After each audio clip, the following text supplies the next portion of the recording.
So, back when I was around 21, I had this part-time gig at a sports store in a small town just outside Fairford, Georgia. I was still living at home during summer break from community college and had been at that store since senior year of high school. It was a chill job, nothing glamorous, but it paid for gas and burritos, so I couldn't complain. That particular summer, we had a new hire, a girl named Kira. She was maybe a year older than me, super petite, with jet black hair and kind of a mysterious vibe. I didn't really know her at all at first. The staff was always a small group, maybe half a dozen on a shift max. Usually 2 people at the registers and the rest sprinkled around the departments, camping, team sports, outdoor gear, you name it. I can't even remember when exactly Kira started working there, but I know she was around when I came back from school. We only worked together every now and then. I bounced around between cashiering and refilling shelves, and she mostly kept to herself. We'd exchanged maybe a handful of words, just the usual work small talk. She was friendly enough, but honestly, not someone I saw myself being friends with outside of work. Different circles, I guess. Anyway, one night we both finished our shifts at 9 p.m. I had spent most of that evening in the golf section, fiddling with displays and organizing rangefinders. Kira had been working in the footwear area, I think. As we were clocking out, she turned to me and asked, "Hey, did you drive today?" I told her yeah, and then she asked if I could give her a lift home. I paused for a second. I didn't mind, but I wanted to know where she lived. She mentioned a neighborhood called Ridgeview, which was about 5 minutes past where I usually turned off. Not a big deal. I said sure, and we headed out together. Once in my old Civic, she gave me the address, and I followed GPS to this slightly run-down apartment complex. On the ride over, she told me she lived there with her boyfriend, which felt like a kind of random thing to share, but whatever. When we got there, she thanked me, hopped out, and disappeared into the building. I didn't think twice about it, and headed straight home. The next day I had an early shift. Since it was summer, I was pretty open schedule-wise. Mornings, nights, weekends, whatever. Kira wasn't on the schedule that day. Around noon, I was near the back of the store restocking shelves by the baseball gloves. The store was quiet, like it usually was at that time. Out of nowhere, this guy stormed into the aisle. He was coming at me fast, like he was on a mission or something. The dude storming toward me looked like he was fresh out of a bad bar fight. Buzz cut, thick build, not super tall, but definitely the kind of guy who hits the gym more than he should probably be hitting people. He locked eyes with me and barked, "Who the hell do you think you are?" I just stood there holding a box of baseball cleats like an idiot. "Sorry, man. Do I know you?" He goes, "I'm Kira's boyfriend. You trying to take my girl or something?" That's when it clicked. Oh, this was about that ride home. Jesus. I tried to stay calm, even though this guy was straight up in my bubble, chest puffed out like we were about to reenact a scene from some B-movie. I said, "Look, man, I don't know what you heard, but I literally just gave her a ride home from work." She asked me, I said okay. That's it. He wasn't buying it at first. Started getting all confrontational like, "Oh, really? Her car works fine. She could have asked me." I held up my hands a bit. I didn't know that. I didn't even know she had a boyfriend until she mentioned it in the car. I just did a favor, nothing more. His tone dropped slightly. Not relaxed exactly, but like simmered down from full boil. I said, "I promise you, I wasn't trying to make a move or anything like that. You've got nothing to worry about." He looked at me real hard for a second, like he was still deciding whether or not to punch me, then muttered, "You better not mess around again," and walked off. I stood there for a second, still gripping the cleats, wondering what the hell just happened. Dude really thought I was out here plotting on his girlfriend just because I drove her 5 miles down the road? Either he was completely insecure, or things between them were already way off the rails. A couple days later, I worked another evening shift and saw Kira for the first time since the whole showdown. She was organizing water bottles near the hiking gear, so I went over and casually said, "Hey." She smiled, kind of sheepishly, and I told her what went down with her ex. She sighed and said, "Yeah, sorry. He gets like that sometimes." I asked if everything was cool between them, and she surprised me by saying they'd actually broken up the day before, literally the day after he tried to throw down in the baseball aisle. She said she moved back in with her parents, and honestly seemed relieved. I told her sorry, and she shrugged like it was whatever. Said she was honestly glad to be done with the drama. After that, we both went back to doing our thing. She finished her shift around 7, I was stuck there until 9 again. That night, I clocked out, grabbed a stale protein bar from the vending machine, and walked out to my car. The parking lot was dead, just me and a couple random cars scattered across the lot. I got in, fired up my old Civic, and started heading out. That's when I noticed one of the cars pulled out right behind me. Now, the lot was nearly empty, and this car had been sitting a few spaces down from mine. I didn't think too much of it at first, until it made the same right turn I did. Then another, and another. First 4 turns, same exact route. At the red light, I checked the rearview mirror. The driver looked familiar. It was dark, but I could swear it was Kira's ex behind the wheel.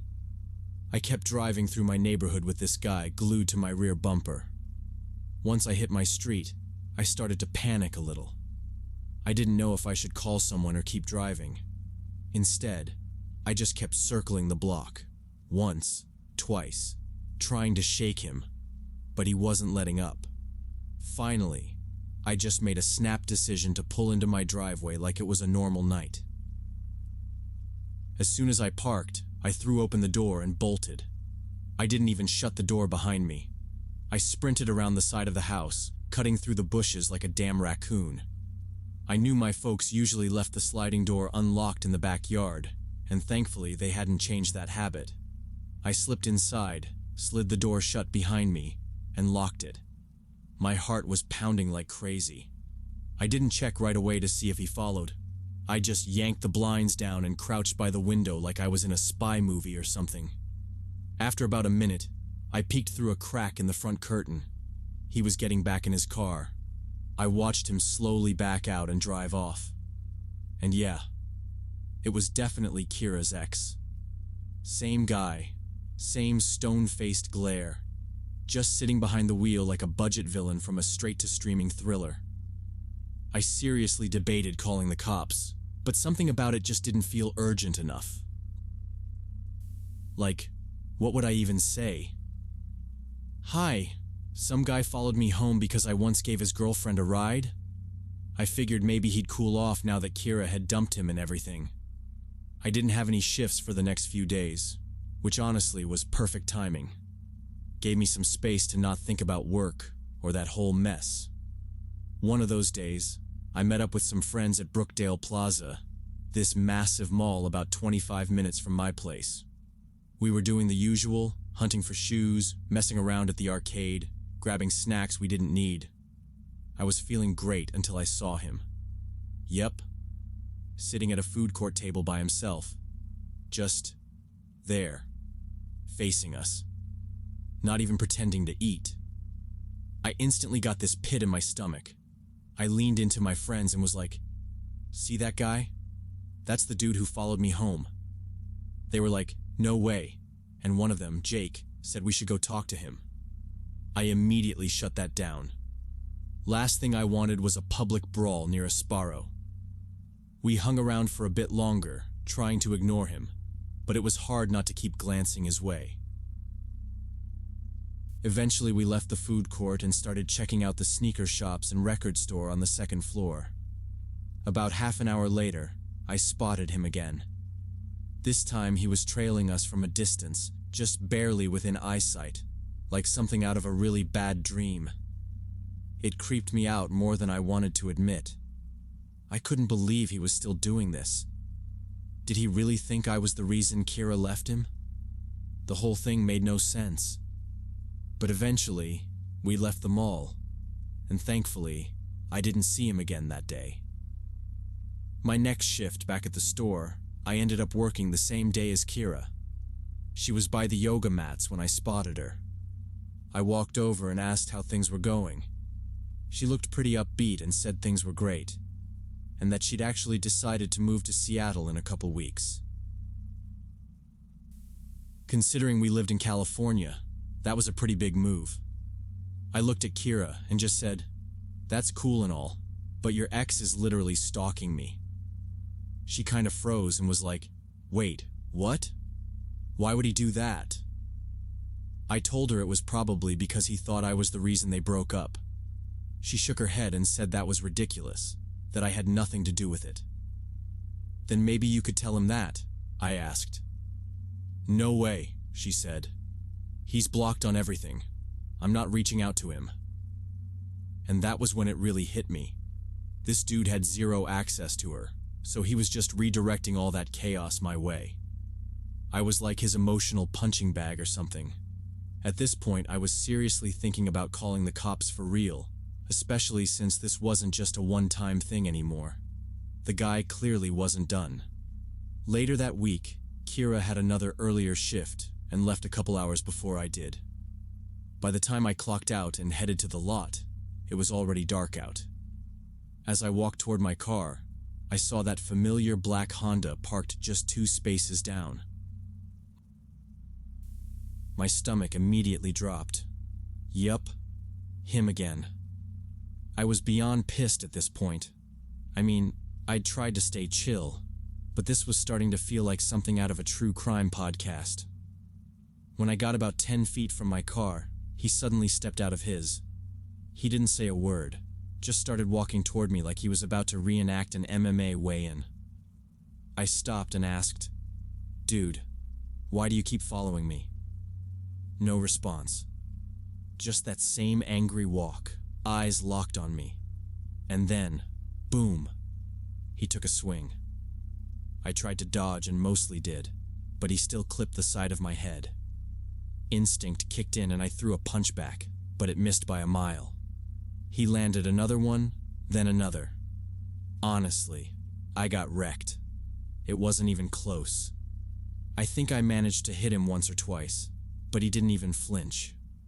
Meanwhile, I was taking shots like a crash test dummy. I ended up on the pavement, bruised, bleeding, and stunned. Thankfully, he didn't go full psycho and kick me while I was down. He just gave me one last look, turned around, and walked off like nothing happened. Then he got back in his car and drove off. I laid there for a second, trying to figure out if my nose was broken. Eventually, I sat up and called the cops. They showed up pretty fast, and an EMT checked me out right there in the lot. Aside from some rough scrapes and a nice shiner, I didn't have anything serious. No concussion or broken bones, just a bruised ego and the feeling of being caught in a drama I never asked for. The police took my statement and told me they'd see what they could do. Next day, I got a call.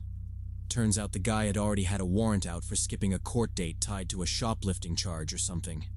Total wild card. So when they caught up with him, they hauled him in.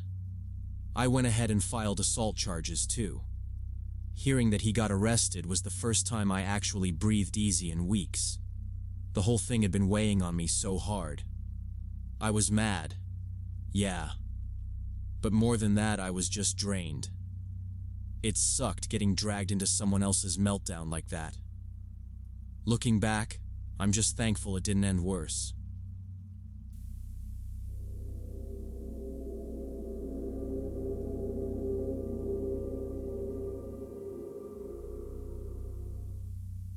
Last spring, I had one of the weirdest and most unsettling experiences of my life. For a bit of context, I was living alone in a small house I'd bought a couple of years earlier in a quiet suburb outside Fairhaven, Oregon. Nothing fancy, just a one-story place tucked in a pretty calm neighborhood. Nothing really happened out there, until this night. It was around 10:30 p.m., and I was still up watching random YouTube videos and half-eating leftover Thai food. I remember thinking how quiet the night was. No traffic, no dogs barking, just that eerie stillness that sometimes hits late at night. Then, suddenly, someone knocked on my front door.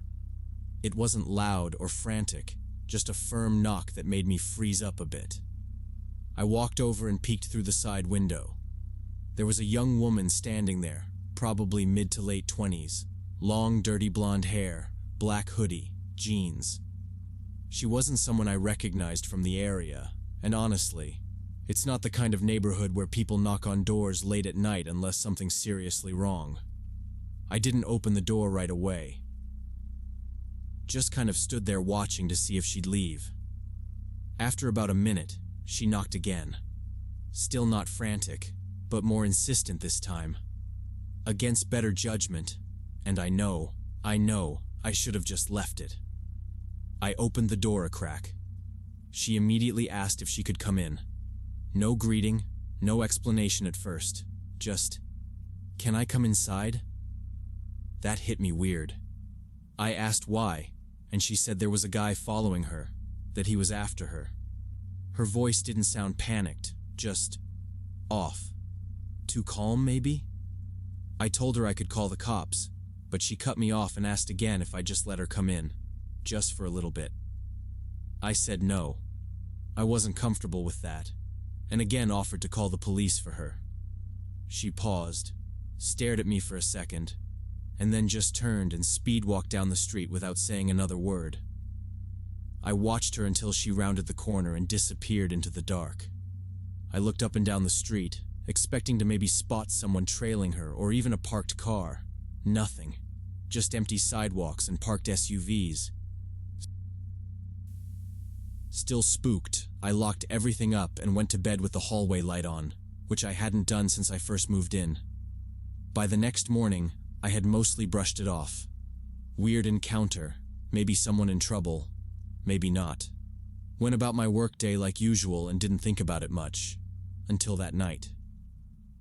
I was in my living room, scrolling through TikTok while half watching a rerun of some detective show, when I caught something out of the corner of my eye through the front window.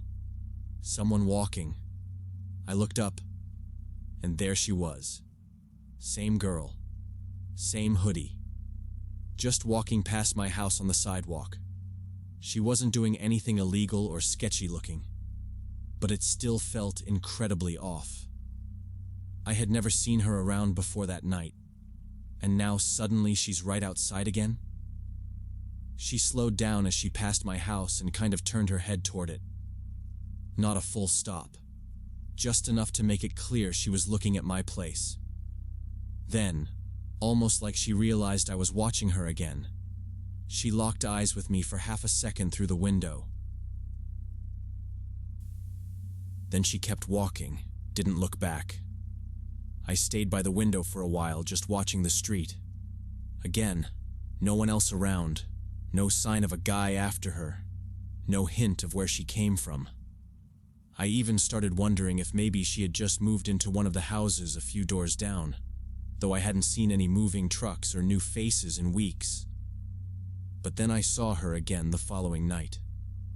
A few mornings later, I was on my usual commute, just driving out of my neighborhood in Highland Pines, heading toward the industrial park where I work maintenance for a warehouse. I was groggy as hell, hadn't even finished my gas station coffee yet, when I noticed a beat-up silver sedan in my rear view. Something about it immediately gave me déjà vu.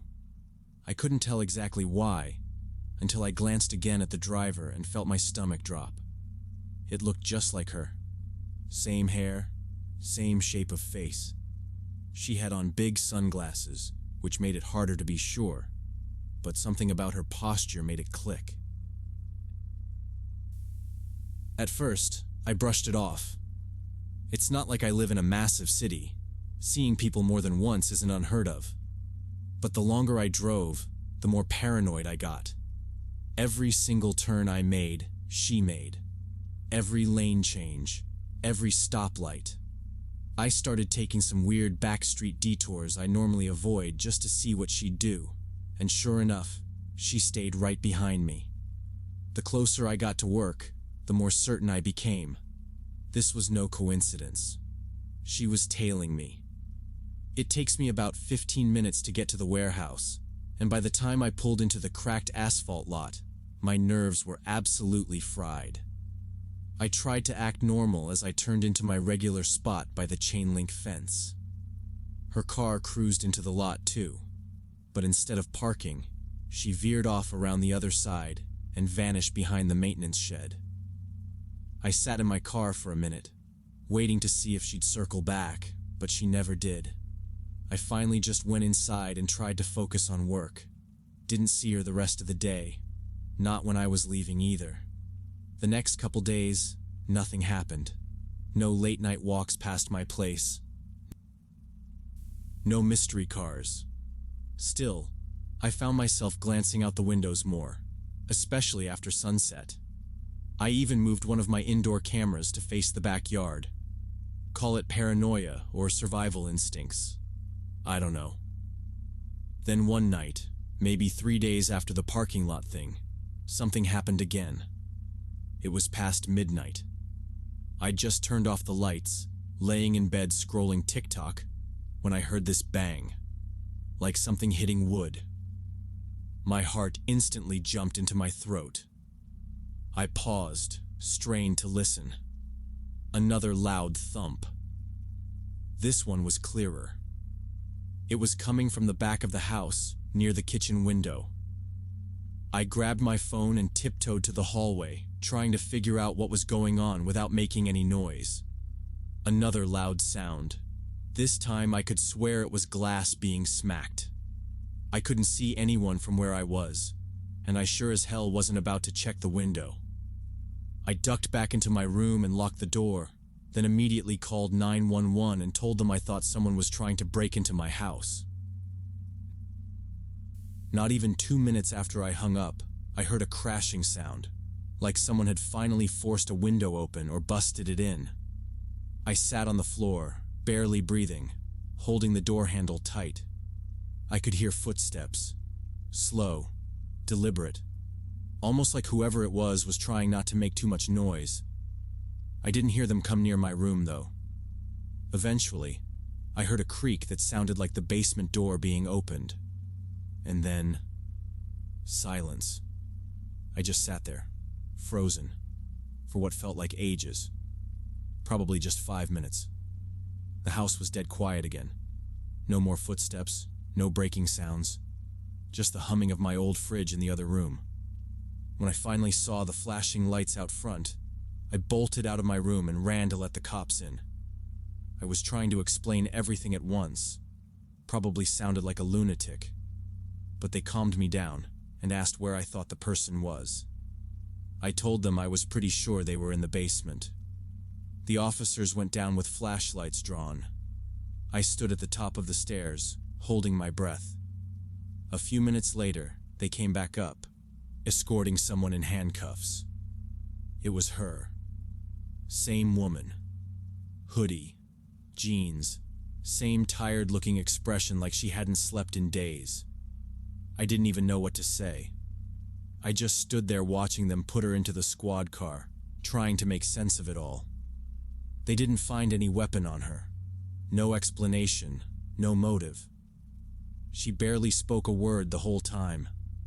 Just stared ahead like none of this mattered.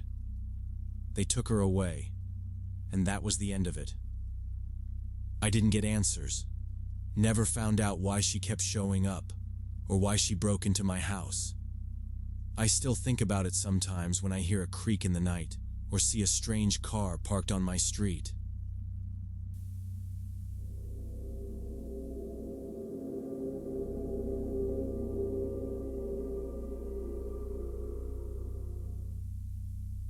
Something weird and honestly kind of terrifying happened to me about a month back. For context, I live alone in a tiny house wedged between a bunch of other houses in a noisy part of town. It's not fancy, but it's been decent for the year I've been here. I'm hoping to upgrade to something quieter and a bit roomier once I've stacked up enough savings. I work your standard 9 to 5 at a mid-sized company. Not exciting, but it pays the bills. So, I get home one random Tuesday evening. Same routine as always. I head to the mailbox and pull out the usual junk. Ads, bills, and one oddball envelope that immediately felt off. No stamps, no return address, nothing. Just a blank white envelope like someone dropped it off by hand. That alone gave me a bit of a chill, but I figured maybe it was a neighborhood flyer or something. I took it inside and opened it up first. Inside was a sheet of cheap printer paper, kind of flimsy and definitely not glossy or photo quality. But printed on it were 5 photos of me. All different, all taken without me knowing. One showed me walking down a sidewalk I use every morning on my way to the parking garage a few blocks from work. The others were in the same vein. Me stepping out of my car, me locking the door, another of me glancing at my phone near the crosswalk. But the last one? It got to me. It was a shot of me sitting in my car, waiting at a red light. I don't even remember what day that was taken, but the idea that someone was close enough to snap that, without me noticing, made my skin crawl. There was no note, no explanation. Just these 5 grainy, zoomed-in shots like someone had been following me from a distance. I couldn't tell what angle they were taken from or where the person had been standing. All I knew was someone had been watching me, and they wanted me to know it. I was so rattled by those pictures that I didn't even change out of my work clothes. I just grabbed my keys and drove straight to the police station that same evening. I told them everything. How I found this envelope in my mailbox with no postage, and how it had photos of me clearly taken without my knowledge. The officer I spoke to was polite, but I could tell there wasn't much they could do. I hadn't been threatened, technically, and it turns out it's not illegal to take photos of someone in public. They did say to keep them in the loop if anything else happened, and to be extra aware of my surroundings, which I was already planning to do anyway. Over the next few days, I was hyper-aware every time I parked at work and walked to the office. I'd look over my shoulder, scan the buildings, even check the cars parked nearby. But it was impossible. There were so many places someone could be watching from. Still, nothing else showed up for a while, which gave me a little bit of peace. For about a week, I started to convince myself it might have just been a one-off thing, like maybe some weird prank or mistaken identity. But of course, that didn't last. Exactly a week later, I came home from work, grabbed the mail like usual, and there it was again. Another unmarked envelope. I already knew what was inside before I opened it, but it still made my stomach drop. 5 more photos. Again. All of me. But these weren't from my commute anymore. These were taken outside my own house. All of them were from the same day, it looked like.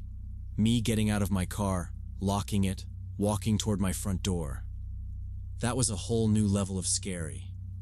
It meant they'd followed me home or figured out where I lived, and I hadn't seen a thing. My street isn't super quiet, so if someone was watching from a car or even just walking by, I probably wouldn't have noticed. I called the cops again that night, and they took another report, but the vibe was the same. No real threats, no concrete laws broken. They said to keep them updated. I appreciated that, but it honestly didn't make me feel any safer. It's been about a month since then, and nothing else has shown up in my mailbox, which is good, I guess. Still, I have no idea if the person just got bored, found someone else to bother, or if they're still out there watching but haven't sent more pictures. The whole thing still freaks me out to this day. I've started checking listings for places in different parts of town. Doesn't even have to be a house. I'd settle for a decent apartment at this point. I also switched up where I park for work, started using a different lot on the other side of the building. No clue if it made a difference, but I haven't noticed anyone watching me since. I just can't stop wondering who was behind it, and what the hell they wanted.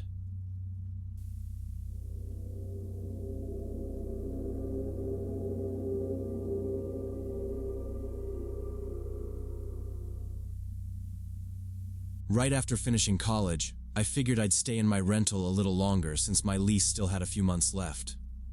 In hindsight, big mistake. The place had this weird setup, like you walked through the front door and there was this narrow staircase going straight up to the main floor. Once you hit the top, you could see my entire living room and the balcony door in one sweep. Step out on the balcony and there was a wooden partition on the left, supposedly giving some privacy from the next unit over. Keyword, supposedly. Next door lived this elderly couple. I didn't really know them at all. They'd been there long before me, and I'd never even exchanged more than a nod in passing. So when stuff started going weird, I was caught totally off guard. The first weird moment happened the same night I bought my new car. I was outside on the balcony, kind of buzzing with excitement, flipping through the owner's manual while chatting with my mom on the phone. It was snowing a little, those light flurries that almost seem fake. And I was halfway through explaining some feature when I caught this bizarre mix of warm air and booze, like whiskey, unmistakably. I turned my head and bam, this guy was right there, leaning over the wooden divider like some ghostly whiskey-scented jump scare. I nearly dropped my phone and straight up hung up on my mom in panic. No goodbye, nothing. He goes, "Hey, I'm Jane," sticking his hand out like this was some casual introduction. I just stared for a second and stammered, Hi. "What are you doing out here in the cold?" he asked, all relaxed like we were old friends. I lied and said, "Just reading a book," with one of those awkward smiles you give when you're trying to be polite but also thinking, please go away now. Then, just as suddenly as he showed up, he ducked back behind the divider and disappeared. No warning, no, see ya, just gone. I noped back inside immediately, grabbed my phone and the manual, locked the door, and tried not to overthink it. But that was just night one. The following morning, I was getting ready for work. Everything was normal until I went down to check the mail. There was this note sticking halfway out of my box. At first, I figured it was just a flyer or some random promo. But nope. It was a handwritten note. It said something like, "You're incredibly beautiful. Would love to take you out sometime." And it was signed. By name. I just stood there blinking at it for a second before tucking it under my arm and heading back inside. I tossed it on the kitchen counter, completely weirded out. Like, was that guy from last night the one who left this? I brushed it off for the day and went to work. But later that night, just when I thought maybe that was the end of it, things got even creepier. I was in my bedroom reading, trying to unwind, when I heard shouting coming from the neighbor's unit. It was loud, like full-on screaming.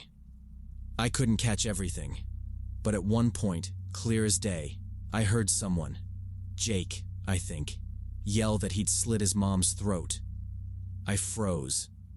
That sentence alone hit me like a bucket of ice water. I was just staring at the wall, not breathing, not blinking. Then came the sound of their sliding balcony door slamming hard, followed by slow, heavy footsteps moving along the balcony floor next door. My bedroom wall shared space with their balcony, which meant I could hear everything. No joke, it was like having surround sound for other people's drama. At some point, that familiar nasty mix of cigarette smoke and cheap whiskey drifted in again. I don't know how I managed to fall asleep with my heart basically sprinting, but I did.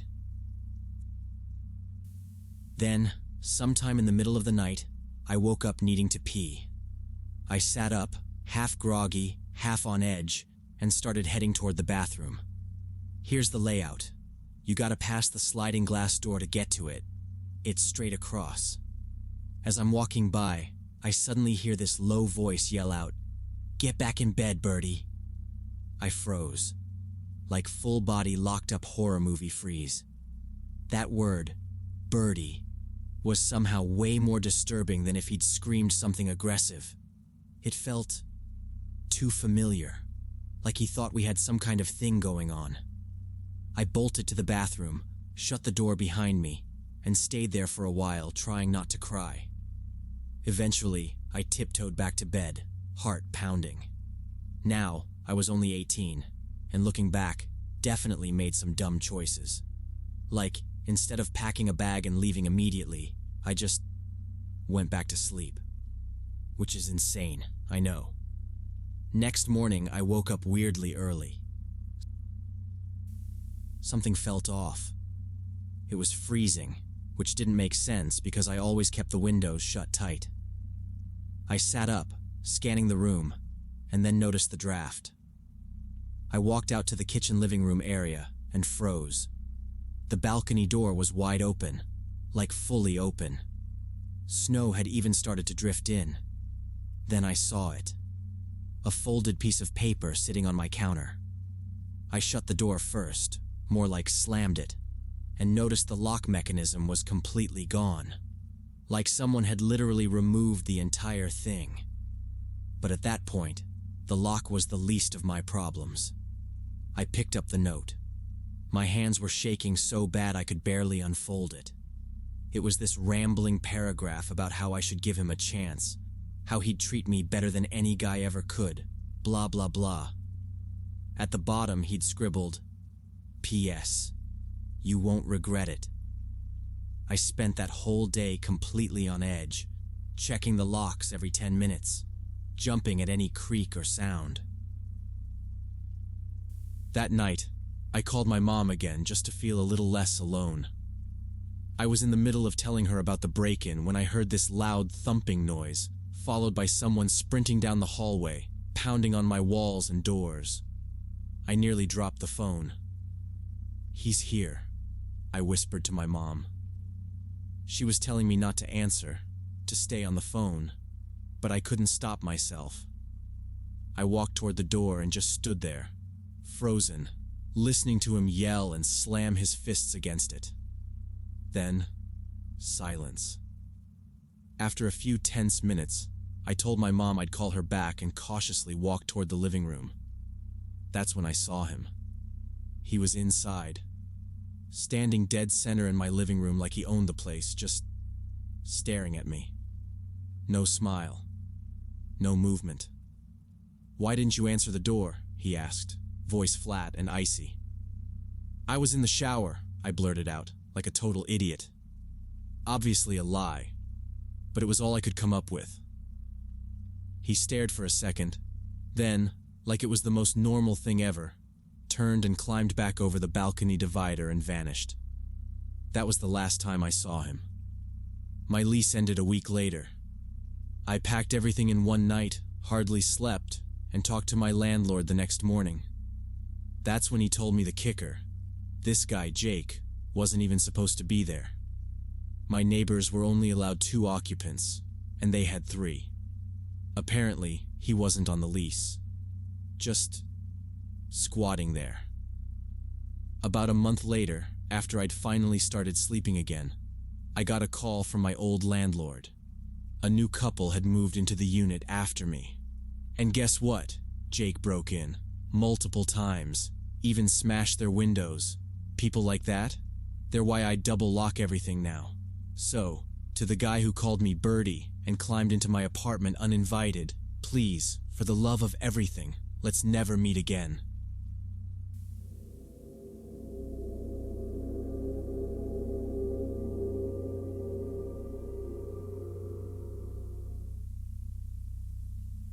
I'm a woman, and this all went down about 3 years ago.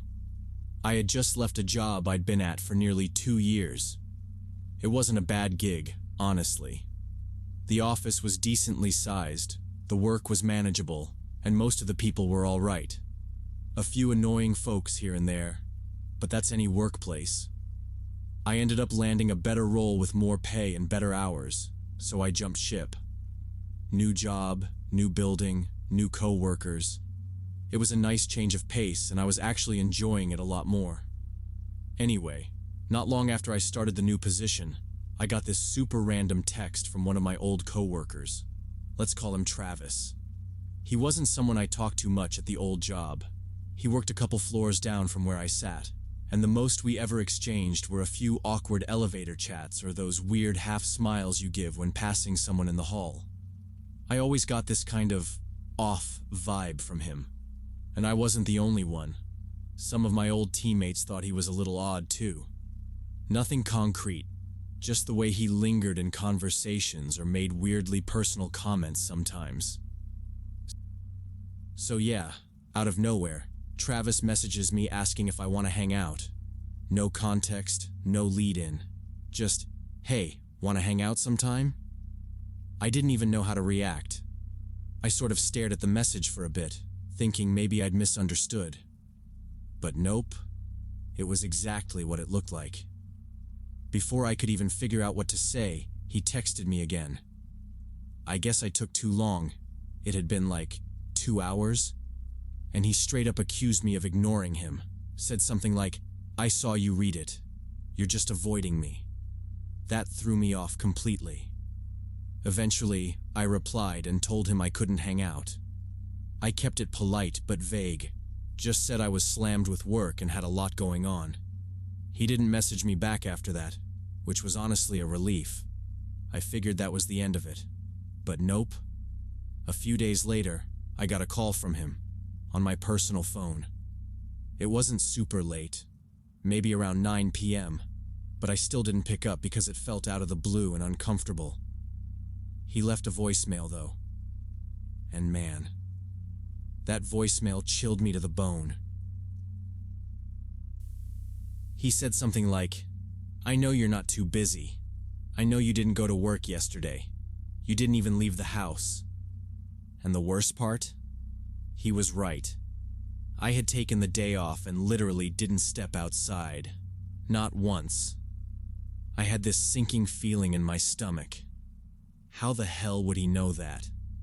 I hadn't posted anything on social, hadn't told anyone, hadn't even texted anyone about it.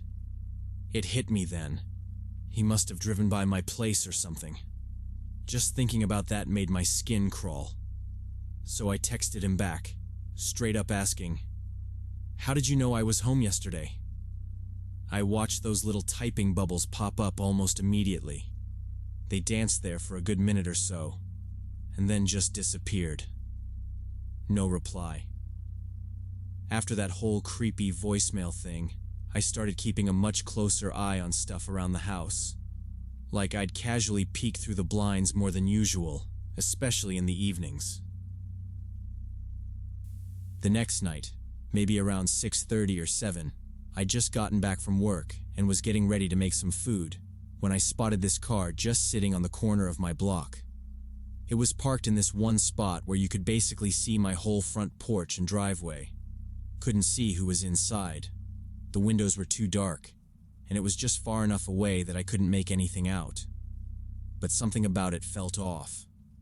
Nothing actually happened that night, but I couldn't shake the feeling. Then the night after, I woke up in the morning and saw that Travis had called me again. This time at freaking 1 a.m. No voicemail, just a missed call sitting there like a landmine on my screen. I texted him asking what the hell that was about and why he was acting so damn strange. Dead silence.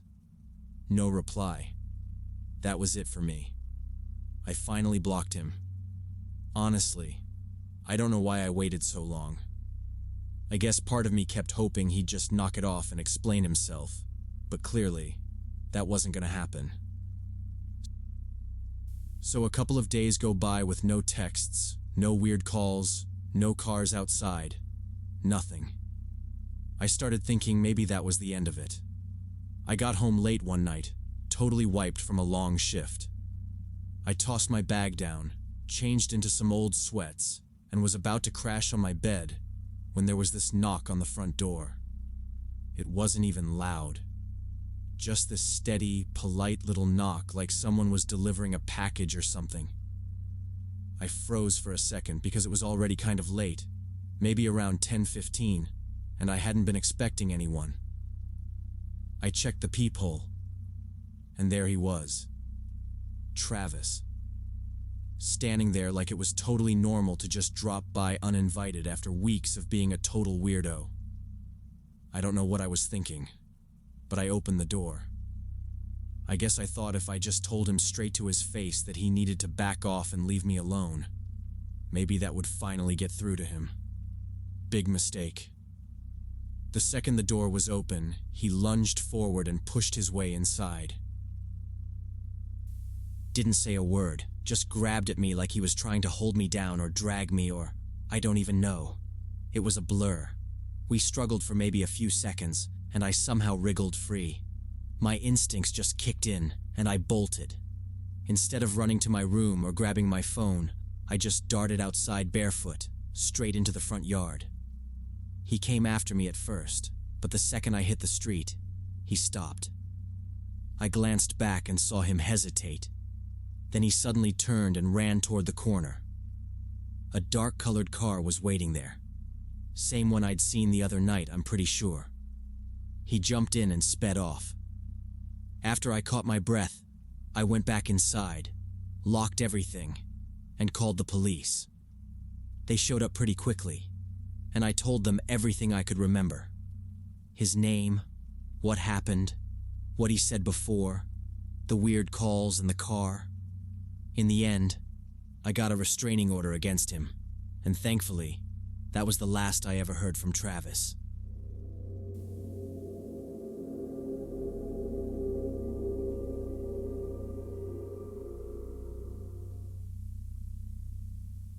Last month, I moved into a cheap studio on the edge of Phoenix. The rent was low because the place was old and tucked behind a strip mall, but it had running water, decent AC, and fast enough Wi-Fi for me to work. I'm a freelance coder, so I spent most of my time hunched over a laptop. I didn't need much else. I barely used the stove. Most nights I ordered Thai or burritos from a place 3 blocks down. The studio had one window that faced the courtyard. It wasn't much of a view, just some cracked pavement, a few struggling shrubs, and a single wooden bench. But it gave me a clear line of sight to my bike. I rode a black 2015 Honda CB300F. Not flashy, but solid. I always kept it chained and covered. The building itself was quiet. 3 floors, maybe 30 units. I didn't hear kids or loud music. No one knocked unless a delivery came. The front desk was unmanned most of the time, except for Greg, the manager, who was usually in the back room watching sports on an old TV. He wasn't chatty. Just nodded when I passed. I liked that. I didn't move here to make friends. I just needed a clean place and enough silence to think. After 3 weeks, I'd settled into a rhythm. Code all day, eat late, watch a few YouTube videos, and crash around 2 a.m. One morning, around 10:30, there was a knock.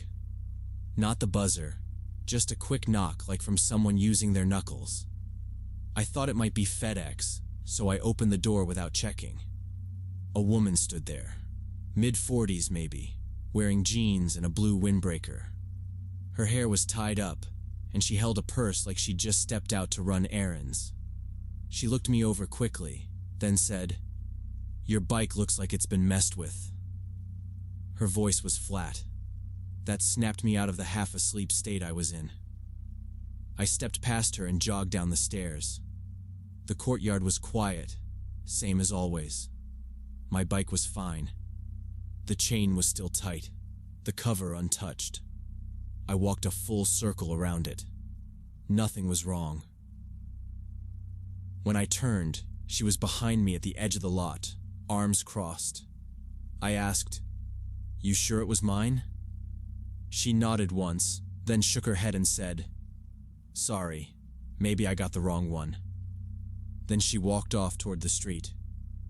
I didn't think much of it. People confuse buildings sometimes. We had 3 studios that looked the same from the outside. I figured she had a friend in Unit 2B or something. Still, something about how quickly she vanished stuck with me. Next day, same time, I looked out my window while waiting for code to compile. Her red sedan was parked near the dumpster, maybe 50 feet from my building. She sat in the driver's seat, staring straight ahead. From my angle, I couldn't tell exactly where her eyes landed, but the car was angled right at my window. She didn't get out. She didn't hold a phone. No food, no delivery. Just sat. After 10 minutes, she drove off. I didn't go downstairs that time. I watched her taillights disappear behind the grocery store entrance across the road. Day 3, she came back again. 10:30 sharp. Same red sedan, same spot. But this time she had something in her hand. A paper coffee cup. She sipped slowly while staring forward. No radio, no phone. My window wasn't tinted, but I pulled the curtain slightly to the side to avoid being obvious. She stayed for 12 minutes. I timed it. Then drove off. I finally asked Greg. I caught him in the hallway with a bucket of cleaning supplies and said, "Hey, does a woman in a red car live here? Middle-aged, jeans, kinda quiet?" He frowned. "No one like that. You sure she's not visiting someone?" I shrugged and said, "She's here every day. Same time." He scratched his head and went into the maintenance closet. 5 minutes later, he came back holding a clipboard and said, "I checked. No one with that description listed. No guests registered under female names for the past week either." That should have been my warning. I started filming her car with my phone from behind the curtain. The first day I held the camera steady and waited. She sat there longer this time, sipping from the same kind of cup, then suddenly looked up. I knew she saw me. Her face didn't change, but the car shifted slightly. A moment later, she pulled out slowly, made a U-turn, and vanished behind the dumpsters. The next morning, I got up early to avoid seeing her. I didn't even open the blinds. Around 9:45, I heard her engine. Somehow she knew I'd changed my schedule. She parked earlier now. That same sound of tires crunching the gravel outside. That same silence. I didn't look. I stayed on the bed, lights off, and waited. Later that day, a package arrived. No return address. Just my name, printed in block letters, and taped shut. I opened it carefully, completely empty inside. No note, no product, just a hollow box. I threw it out but kept the label. Next day, another one came. Identical. Then another. 5 boxes in 5 days. Each one empty. Each one delivered by a different courier. I started keeping the labels, but they all traced back to generic third-party shippers. No clue, no fingerprint, just a delivery. Around 3 a.m. one night, I heard footsteps. Not walking past, stopping. Outside my door. I held my breath. No knock. Just the creak of floorboards settling under someone's weight. I grabbed the wrench I kept beside the bed and stood by the door until I couldn't take it anymore. I opened it fast. Nothing there. The hallway empty. Lights flickering slightly. I barely slept after that. Coffee stopped working. My code got sloppy. I submitted half-finished builds and forgot meetings. Every sound made me jerk up. I started locking the door 3 times, dragging a chair under the knob, wedging a broom handle in the window track. I thought about buying a gun, but didn't know how. Friends told me to call the cops, but I had nothing real. No name. No license plate. I only got the back of her car on video. No crime, just fear. Thin, constant fear. Like paper cuts on every part of your skin. Small, sharp, everywhere. Saturday night around 11:30 I heard it. A soft, metallic scrape. It came from the lock. Not loud, not fast. Just a slow scratch, repeated. I killed the lights and crept to the door. I looked through the peephole. She was there, kneeling. A small flashlight clipped to her collar. Her red jacket zipped up. Her hands moved slow, precise, like someone fixing a watch. Tiny metal tools glinted in the light. She wasn't rushing. She wasn't nervous. She was working. I didn't think. I yelled, loud, just a single, "Hey!" She froze, then bolted.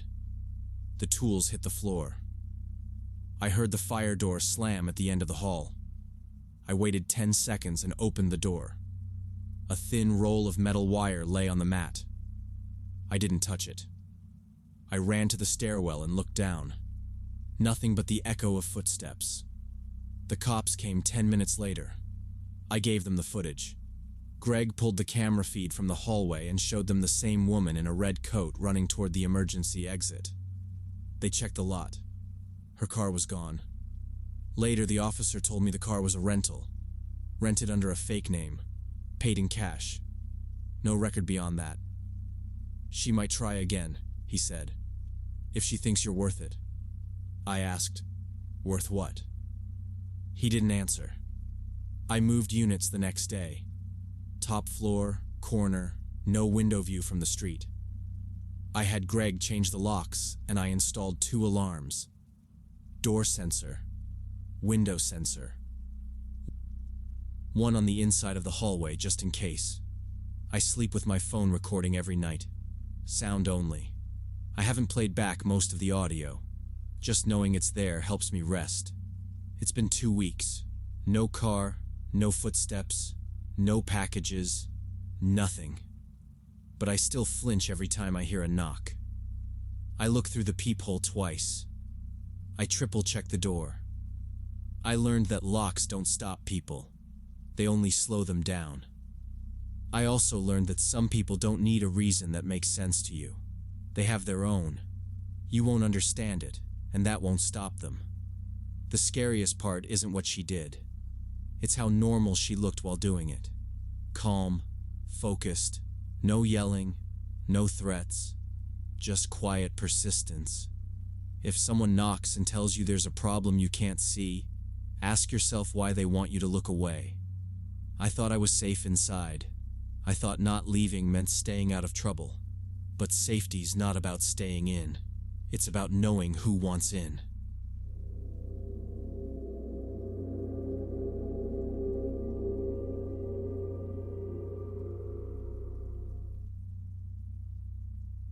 I moved out of the city because I couldn't take the noise anymore. Sirens, yelling, cars revving at all hours. I found this small cottage on the edge of a quiet town about 2 hours out. It wasn't isolated exactly, just tucked away on a curved street with only one way in and out. Most of the houses had tidy hedges, satellite dishes, and the kind of decorations that don't change year-round. Retirees mostly, a few families. No one too loud. That's what I wanted. I worked remote, mostly freelance website design, so I had the luxury of setting up shop wherever I wanted. My desk faced the front yard, and just beyond that, the street. There was a big window right next to my monitor. In the mornings, I'd make coffee upstairs, come down, and watch delivery vans or the occasional jogger pass by. The only real action was the mail truck around noon, and sometimes a dog walker or two. The garden out front had been set up by the last tenant. Just a few rows of herbs and some wildflowers, but it gave me something to do on weekends. The wooden gate was low, maybe waist height, and creaked when it swung open. No lock on it, just a rusty latch that barely held anymore. You could lean on it and talk to someone working in the yard without even stepping inside. That happened once or twice. Neighbors introducing themselves. Nothing weird. I settled into a pattern. Wake up around 7, check emails, answer messages, build out whatever mock-ups clients had sent notes about. Sometimes I'd work late if a deadline was tight, but mostly I clocked off around 6. On weekends, I'd wear gloves and pull weeds, trim back branches, sometimes paint bits of the fence. It was quiet. Boring, maybe. But I liked that. I started noticing something unusual in mid-August. It was a Tuesday, I think. I'd just finished a call with a client and gone downstairs to refill my mug. While the water boiled, I stood near the window, absent-mindedly watching the street like usual. That's when I saw him. A man, maybe mid-40s, standing on the sidewalk just outside my garden gate. He had on scuffed work boots, jeans, and a gray shirt that looked damp with sweat down the back. He held a pair of pruning shears in one hand, resting them against his thigh. He didn't say anything. Didn't knock or wave. He just stood there, looking at the house. Not even at me. Just the building. I assumed he was a landscaper waiting for someone nearby, maybe taking a break. A little odd, but not really a reason to worry. I turned away and didn't think much of it. 2 days later, Thursday morning, I saw him again. Same spot, same clothes, same shears. He was there around 10. Just standing by the gate again, looking. This time I noticed how still he was. He didn't shift his weight or check his phone. Just stared. I kept my head down and worked through the morning, occasionally glancing out the window. He left after maybe 5 minutes. When it happened a third time the following Monday, something clicked differently. It was more than coincidence. It was the exact same time again, give or take a few minutes. He stood at the same angle, holding the same shears. His eyes never moved from the front windows of the house. I ducked lower behind the monitor and waited until he left. That time it took longer, nearly 10 minutes. I stopped going into the yard after that. Instead of trimming plants or watering, I stayed inside, kept the blinds slightly drawn. But even while I worked, I kept checking the front, every few minutes, pretending to stretch or shift my seat so I could see the street. Rationally, I told myself he might live nearby, maybe worked as a groundskeeper for someone on the street. It made sense. This area had large back gardens, but I couldn't shake the timing. Same days, same time, same behavior. By Friday that week, I found myself waiting for him before he even appeared. 10 o'clock rolled around and I was already watching the gate. He showed up, right on schedule. This time I kept my eyes on him the entire time, not even pretending to work. I watched his posture, rigid. He didn't pace or look at a watch. He didn't seem to be waiting. He was just there, observing. When he finally turned and walked away, he didn't go far. Just a few houses down, where he paused again, adjusted his grip on the shears, and disappeared around a corner. On Friday, I opened the mailbox expecting a bill or a flyer. Instead, there was a small envelope, cream-colored, unmarked except for my name written in pencil. Marina. The handwriting was rough, uneven, like someone wasn't used to writing letters.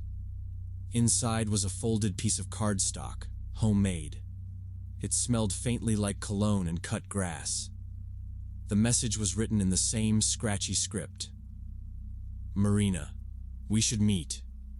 I feel like we already know each other. Below that, a phone number. Not mine, but clearly meant for me to call. I'd never shared my name with anyone on this street. I stood in the entryway staring at it for a while. Then I walked to the kitchen, set the card down, and called the number for the local HOA. I asked if anyone on the block fit the man's description. Tall, around 40, short beard, usually in work boots. After checking, the manager said no. No new hires, no maintenance work scheduled, nothing unusual. I didn't ask anything else. I just thanked her, hung up, and locked every window in the house. That night I stayed up late, pretending to work. mostly just scrolling and half watching the security app on my phone. It was just past midnight when the doorbell rang. Not a single chime. 3 short, hard pushes, one after another. I froze. The lights were off. I moved slowly to the front door, careful not to let the floor creak. Through the peephole, I saw him again. The man.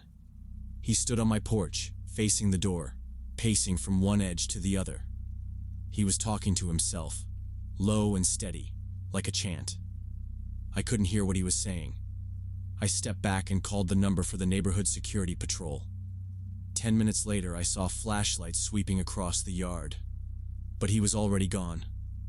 No one saw where he went. One officer told me to keep the lights on outside and call again if anything happened. They said they'd circle the area more frequently. I didn't sleep that night. I just sat in the kitchen, lights on, listening for movement. The next morning, I got a call from the security company. They had checked the community cameras. Footage showed the man circling the street between 8 p.m. and midnight. He didn't knock on any other doors, just mine. I posted a still from the footage on the neighborhood app, asking if anyone recognized him. A woman 3 blocks over messaged me privately. She said he looked like David, a gardener who sometimes worked near her yard. She hadn't seen him in weeks, but she remembered the boots and the same narrow face. I tracked down the number of the landscaping company on a sticker stuck to one of the community bins. I called and asked to speak with the manager. When I gave the description, he confirmed it. David had worked part-time on and off for 2 years. I asked, politely but clearly, for them to keep him off this street. The manager apologized and said he'd handle it. That should have been the end of it. But 2 days later, I found a bunch of wildflowers stuffed through the mail slot. Not wrapped, not tied, just crammed in. I checked the camera feed and caught him briefly on the porch again. He'd left as quickly as he came. I saved the footage, contacted the police, and started the paperwork for a restraining order. The following evening, while I was locking up, I looked out the window and saw him standing at the gate again. This time, he wasn't empty-handed. He was holding bolt cutters. I didn't wait. I hit the emergency contact button on my phone and told them exactly what was happening. Within minutes, flashing lights lit up the street. Patrol cars rolled up and boxed him in. He dropped the tools immediately and raised both hands. They cuffed him without incident. One officer stayed with me while the others searched his truck parked halfway down the street. Inside, they found a folder. My name was written across the cover. Inside were printed copies of photos, screenshots from my social media, photos of my house, and a list that included my schedule down to what time I usually went into the yard. It was neat, organized, like he'd been tracking me for weeks. I watched from the window as they closed the doors and took him away. For the first time since I moved there, the quiet on my street felt threatening. David lost his job after that. The restraining order was granted. He was officially warned and told to stay away from me, my home, and my street. He never came back. I still checked every day for a while, just in case. But weeks went by without anything happening. No more cards, no more flowers, no more watching from the gate. Still, I didn't feel right staying. I changed the locks, added a second deadbolt, and sold the place before summer ended. I told the new owners everything. I didn't want them to be surprised. Now I live in a small apartment above a coffee shop closer to downtown. No yard, no gate. I go to counseling once a week. They say hypervigilance is a normal response. I keep my phone on silent, but I still check caller ID every time it rings. Sometimes I catch myself checking the hallway twice before I leave. The lesson isn't complicated. Even a quiet street can hide people who don't belong. If someone knows your name without you telling them, it's not a coincidence. Curiosity isn't always harmless. Sometimes it gets sharp edges. Sometimes it watches through your window at the same time, every day, waiting. Your mailbox isn't for letters like that, and a gate doesn't protect you unless it's locked.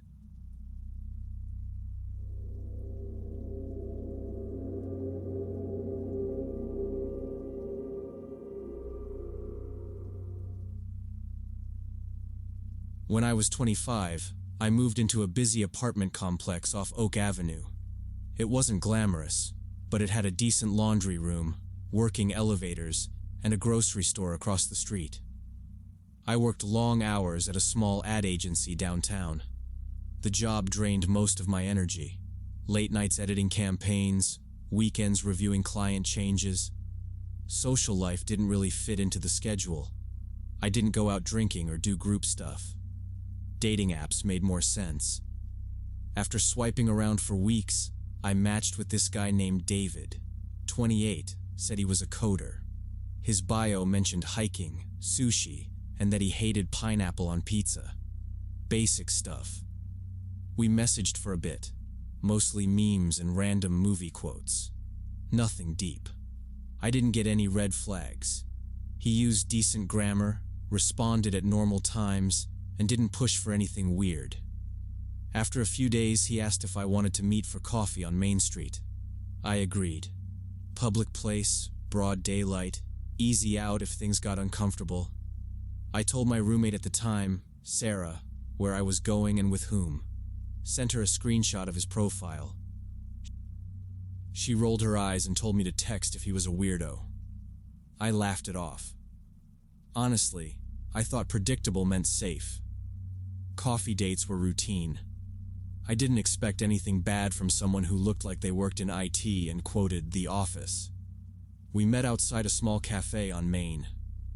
It was one of those places with exposed brick and Edison bulbs. He was already there, pacing near the entrance. When I walked up and said hi, he looked surprised, like he'd forgotten what he was doing. He gave me this quick half smile and went in without waiting for me to follow. Inside, he didn't sit down right away. He kept looking at the window like he was watching for someone. I ordered a latte and he got an espresso but didn't touch it. His hands were shaking a little. At first I thought maybe he was just nervous. First dates are weird. I tried to make conversation, asked about his job. He mumbled something about back-end development and too many clients. Then he pulled out his phone and kept checking it every 2 minutes. Not reading anything, just unlocking it, glancing, then locking it again. I tried to steer things back, asked what kind of hiking he liked. He stared past me, then said, "Yeah," like he hadn't heard the question. I sat there sipping my drink, watching him scroll through nothing. 5 minutes later, he stood up and walked outside without a word. I thought maybe he'd gotten a call, but no. He lit a cigarette and just stood there smoking. Didn't wave or gesture that he'd be back. I finished my latte alone. 10 minutes later, he came back in, sat down, didn't apologize. Said, "Sorry, had to step out." Then immediately started scrolling again. I asked if he was okay, and he just nodded and said, "Yeah, it's just a weird day." That was it. No explanation. Just stared at the table, tapping his phone. It felt pointless. I told him, "I don't think we're a match." He looked up quickly and nodded too fast, like he'd been waiting for me to say that. Then he stood up and walked out without touching his espresso or paying for it. Just gone. No goodbye. I blocked his number that night. Didn't want to deal with any weird follow-ups. 3 days passed. I didn't think about it much. I was buried in a pitch for a food delivery app and didn't even check Bumble anymore. Then, one night, a little before midnight, there was a knock at our apartment door. It wasn't loud, just 2 short knocks. I was half asleep on the couch, watching an old episode of something with the sound low. At first, I thought maybe Sarah had ordered food and forgot. But she was in her room, lights off. I waited. No one said anything, no footsteps in the hallway. I walked over and checked the peephole. The hallway was empty. Morning snow had dusted everything. Cars, railings, steps. I noticed it first when I stepped out for coffee. White powder everywhere, except near our unit, where dark, wet circles marked where the snow had been disturbed. Dozens of overlapping footprints crisscrossed the sidewalk beneath my second-floor balcony, like someone had been pacing or waiting. I followed them with my eyes and saw they stopped beneath our fire escape ladder. Back inside, I checked the sliding glass door that opened to our small balcony. The lock looked scraped, not broken, but rougher, like someone had dragged a metal tool over it. My stomach dropped. I called the complex office and reported what I saw. The woman on the phone asked if anything was stolen. I said no, just weird marks and footprints. She mumbled that someone might have been lost in the snow and trying doors. "I'll make a note," she said, and that was it. Later that day, I worked from home. Sarah was out. The sun had gone gray behind heavy clouds. Around 3 p.m., I was in the kitchen pouring tea when I heard a small, metallic sound. Not a bang, more like the tip of a coin tapping glass. I froze. The sound came again. I walked slow into the living room, heart hammering but quiet. I didn't open the curtain, just pressed my fingers into the fabric and looked through the edge. David. He was on a ladder, one of those foldable silver ones. Not a step stool, a real ladder. Balanced against our balcony railing, wearing a dark hoodie and gloves. He was hunched forward, fiddling with the sliding door handle, testing the lock. Calm, focused. I didn't shout, didn't move the curtain. I just backed away, slowly, 1 foot at a time, until I could grab my phone off the coffee table. My hands shook so bad I almost dropped it dialing. The emergency desk picked up after 1 ring. I gave them the address, told them someone was trying to get in, and that he had been on a date with me recently. The woman asked if I was safe. I said yes, for now. I watched from behind the curtain. David stayed up there until I heard sirens in the distance. Then he looked up, just once, toward the sky, like he was thinking. He climbed down, slow and careful, folding the ladder and dragging it toward the stairwell. He didn't run.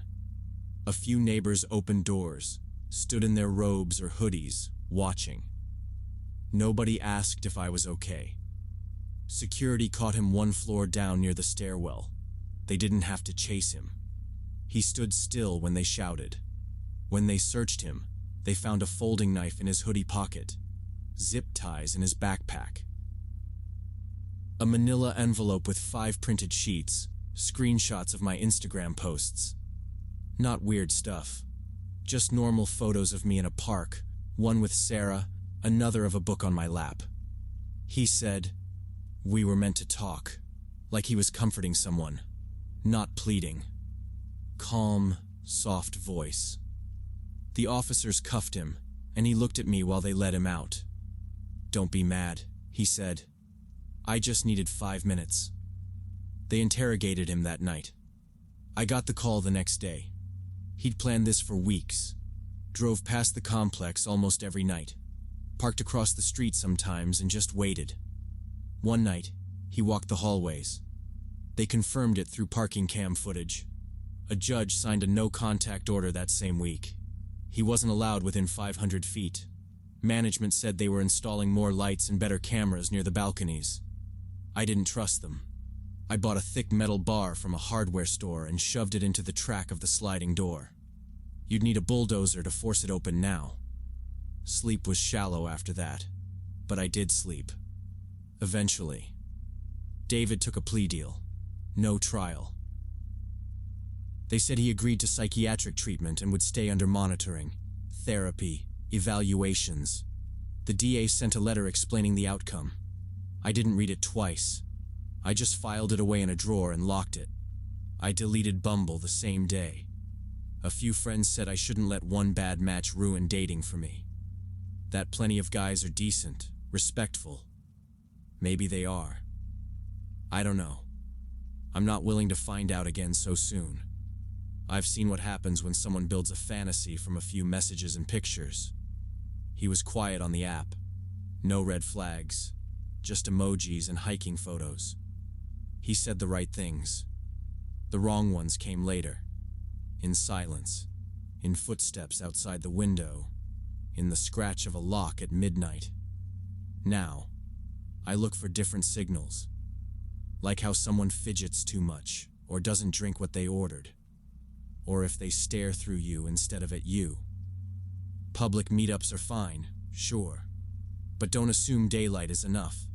Make sure there's more than one way out. Don't just swipe carefully.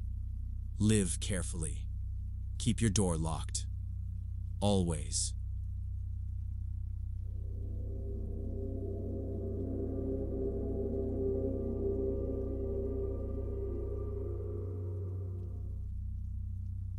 So, when I needed cash, I taught evening yoga at a local gym in Austin. The place was clean, well lit, full of people who mostly kept to themselves. It wasn't fancy, just hardwood floors, mirrors on one wall, and mats stacked near the door. But I liked it. The mirror wall helped me keep an eye on everyone without turning my head. If someone struggled with a pose or spaced out, I could spot it quick. It was one of those regular nights. Class ended around 8:15. Everyone filed out, chatting, rolling up mats. A few regulars waved goodbye. I was wiping down blocks when I noticed a guy waiting near the exit. Mid-40s maybe, dark polo shirt, hair clipped short, hands clasped in front of him like he wasn't sure if he should speak. I'd seen him in class once or twice but hadn't paid attention. He waited till the room cleared, then stepped forward. "Do you do private sessions?" His voice was quiet but firm, like he'd rehearsed. I smiled politely. "No, sorry. I only teach the group classes." He nodded, didn't argue, just said, "Okay, thanks," and walked out. I didn't think twice. We get requests all the time, usually harmless. I finished locking up, set the alarm, and drove home. Ate dinner, watched something dumb on my laptop, fell asleep without even mentioning it to my roommate. That was my mistake. The next morning started like any other. I worked my shift at the bakery, grabbed lunch, checked my phone while riding the bus to campus. That's when I saw the LinkedIn message. It was from someone named Darren Foster. I didn't recognize the name, but the profile pic was him, the guy from the gym. "Hi, I have a business idea that could use your skills. Let's connect?" I didn't respond, just hit ignore and moved on. 2 hours later, I got a friend request on Facebook. Same name, same guy. This time the message read, "Impressive GPA. Bet you've got a great work ethic." That got under my skin. My Facebook wasn't public. Only friends could see my school info. I checked my settings, changed some privacy options, then blocked him. Next day, he commented on a yoga post I'd made months ago. Something generic. Nice form. I blocked him again. I started digging through my old posts, trying to lock them all down. Scrubbed through my tagged photos. I didn't want him looking at anything else. 3 days passed with no messages. I let it slide. Figured maybe he got the hint. Then Friday night rolled around. I was mid-class, halfway through Warrior 2, when I saw him through the glass wall at the back of the studio. The cafe sits just across from the room. Open seating, big windows. He was seated alone, a small coffee in front of him, elbows on the table, staring directly at the class. I pretended not to notice. Didn't say anything to the group. Just wrapped up like normal and headed to the front desk right after. Told the manager, who walked out and asked him to leave. He did. No scene, no argument. The next morning, I got to the gym early for the weekend flow session. Lights were just coming on, place nearly empty. He was already there, leaning against the far wall by the lockers. This time he smiled at me. I turned around and went straight to the front. The head trainer called security. They had a short talk with him, asked him to leave again. He complied. I wrote my first incident report. 2 staffers signed it. They said they'd keep an eye out. Over the next few days, it got weirder. He showed up at opening hours, just hanging around in the lobby with a drink. Sometimes he'd be near the front desk, sometimes sitting by the vending machines. He never entered the studio, never talked again, just watched. Every time, staff would ask him to go. He always left quietly, without a fuss. After the 3rd time, they started documenting every visit.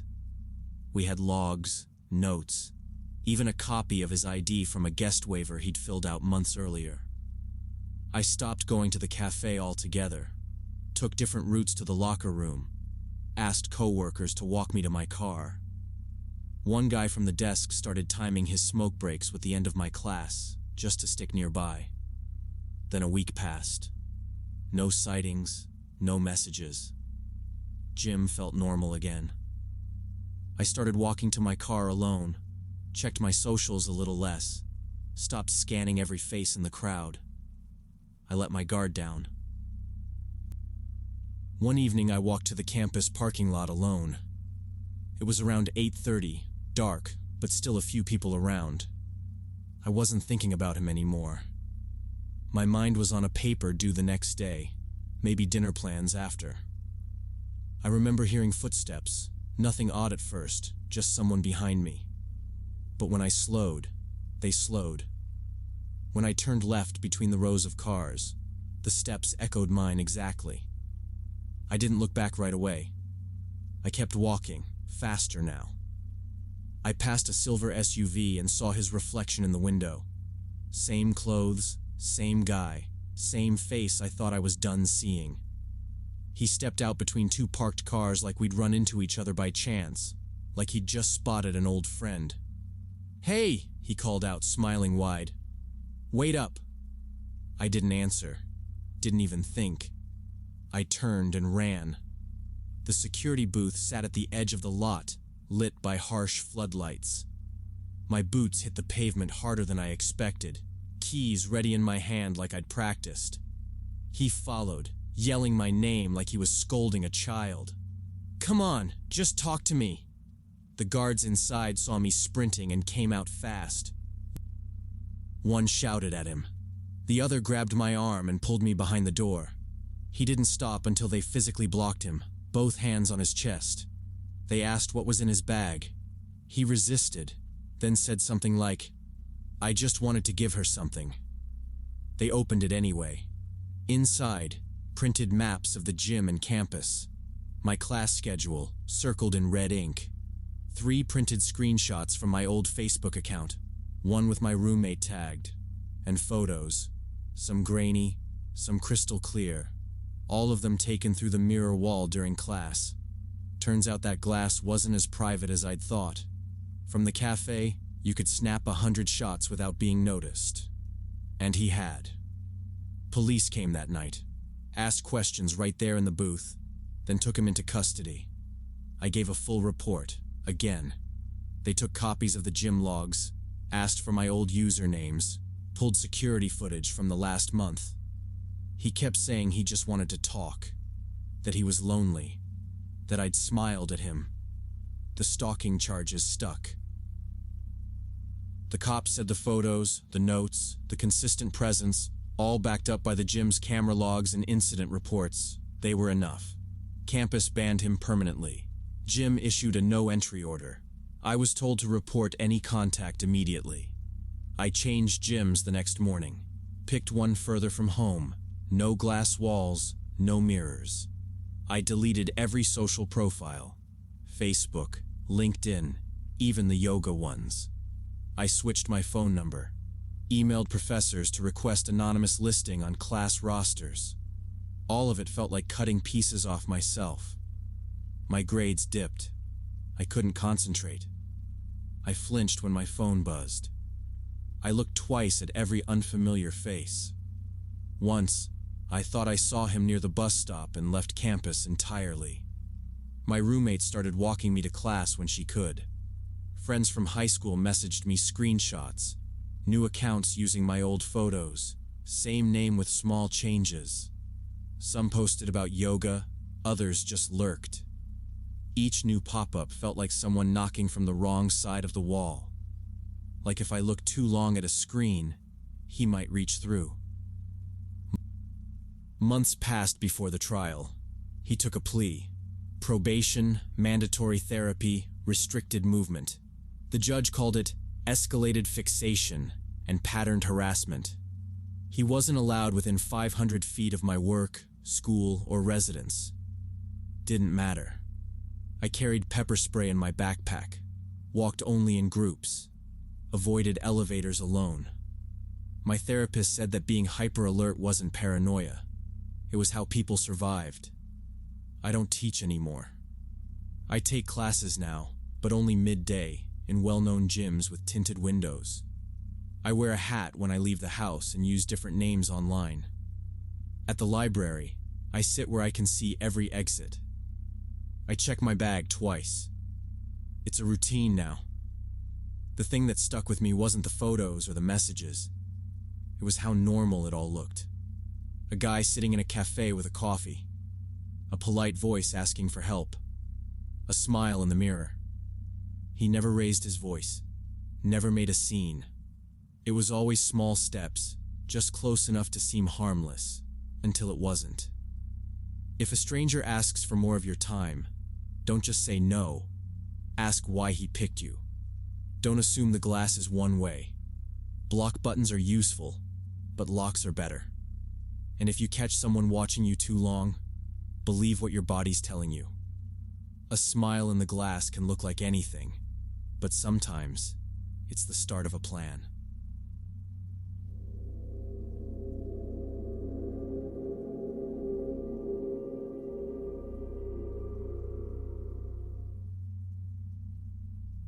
It happened last spring when my company sent me crisscross state to court new clients. I rented a fresh BMW because image sells. Silver, spotless, under 5K miles. The kind of car that makes middle-aged execs nod and hand over contracts. I didn't pack much, just one roller bag and a laptop case. Stayed in decent hotels, nothing fancy, mostly business parks and roadside franchises. The highways blurred into one long lane, gas station coffee and hotel waffles. Day 1 was fine. Long drive, quiet hotel.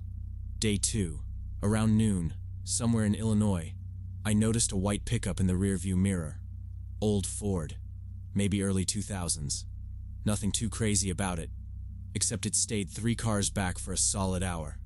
Tinted windows, rusty bumper, steady speed. I figured maybe they were just heading the same direction. Happens all the time. But when I stopped for lunch at a rest area and came back out, it was idling 2 rows down, angled like it had just pulled in.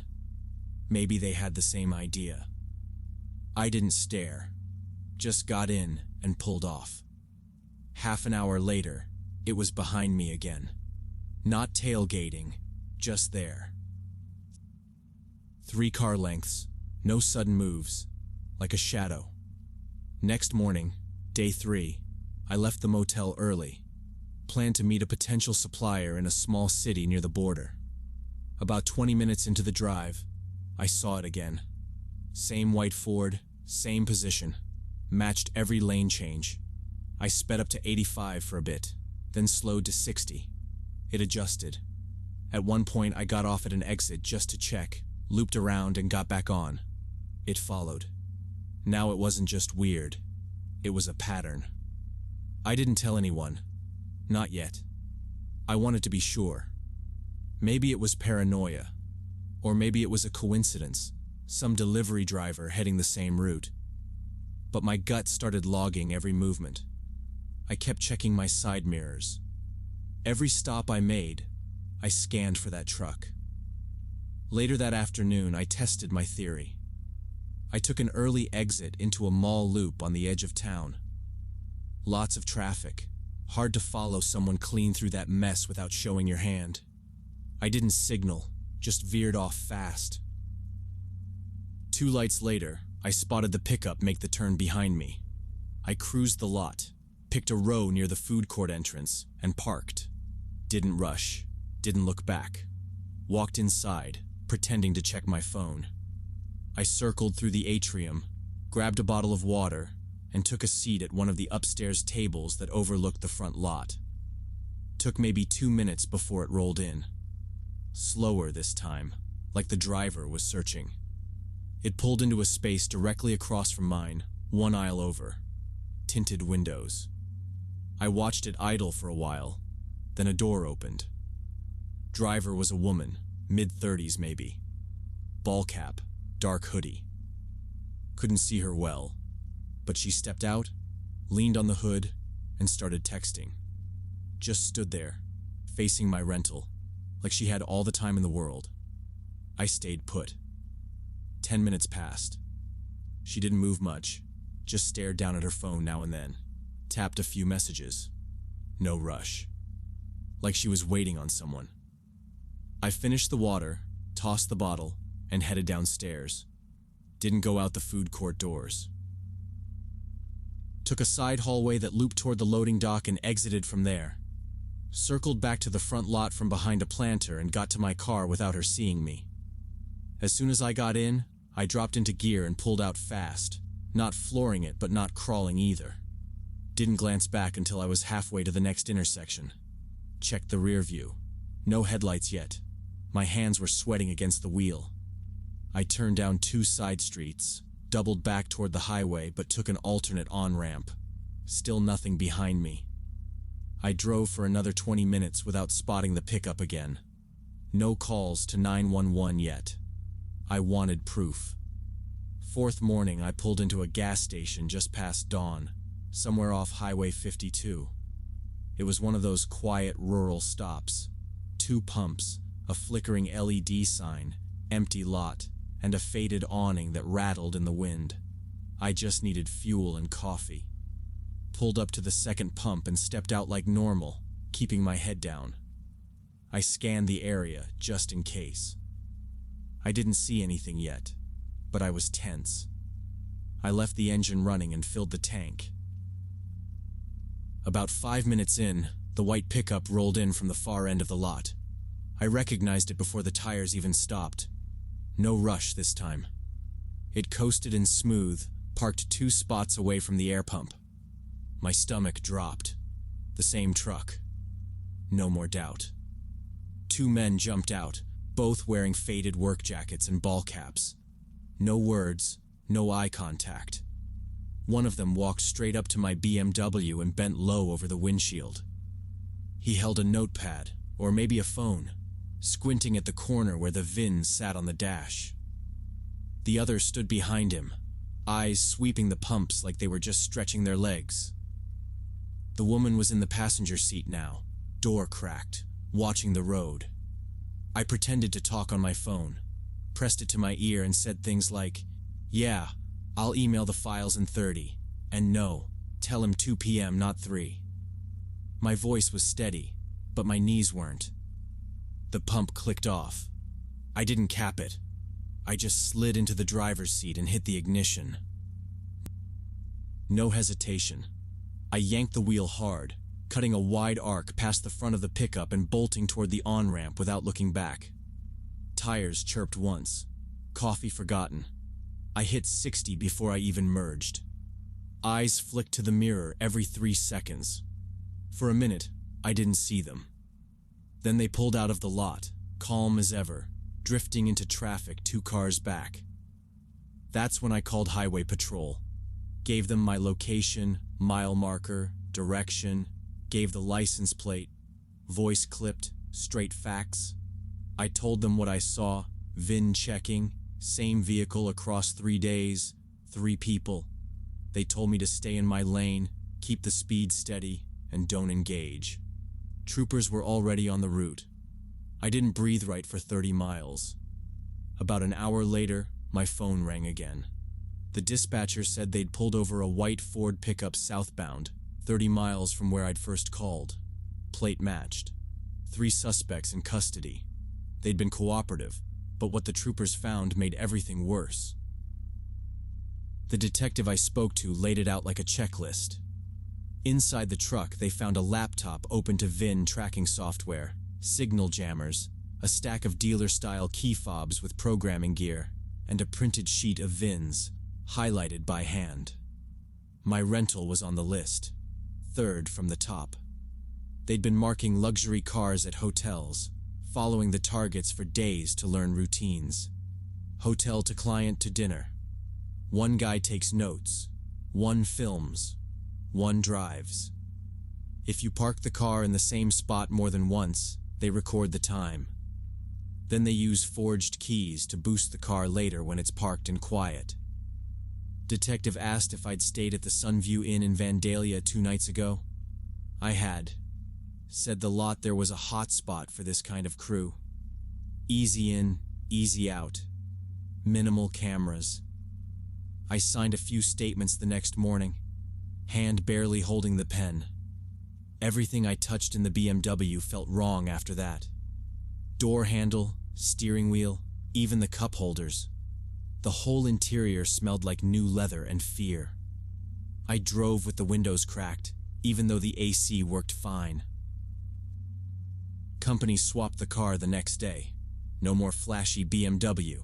They gave me a gray Corolla, base model, no tint, cloth seats. I didn't complain. I didn't even ask for Bluetooth, just keys and mileage. Now I make a habit of checking every plate that sticks too close for too long.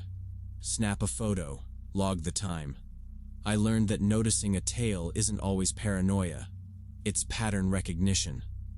Flashy wheels don't just attract clients, they attract crews like that. People who don't need to break in when they've already copied the key. I changed more than my rental too. Sold my own sports car when I got back. Paid off the loan, didn't look back. Got a 10-year-old sedan with a dented door. Boring as hell, but no one watches it twice. I still think about that moment at the gas station. The way those two moved. No talking, no hesitation. Like they'd done it 20 times. I was just next in line. Could have been anyone. But that second glance in the rear view? That saved the first punch. Now I don't wait for proof. I break the pattern fast.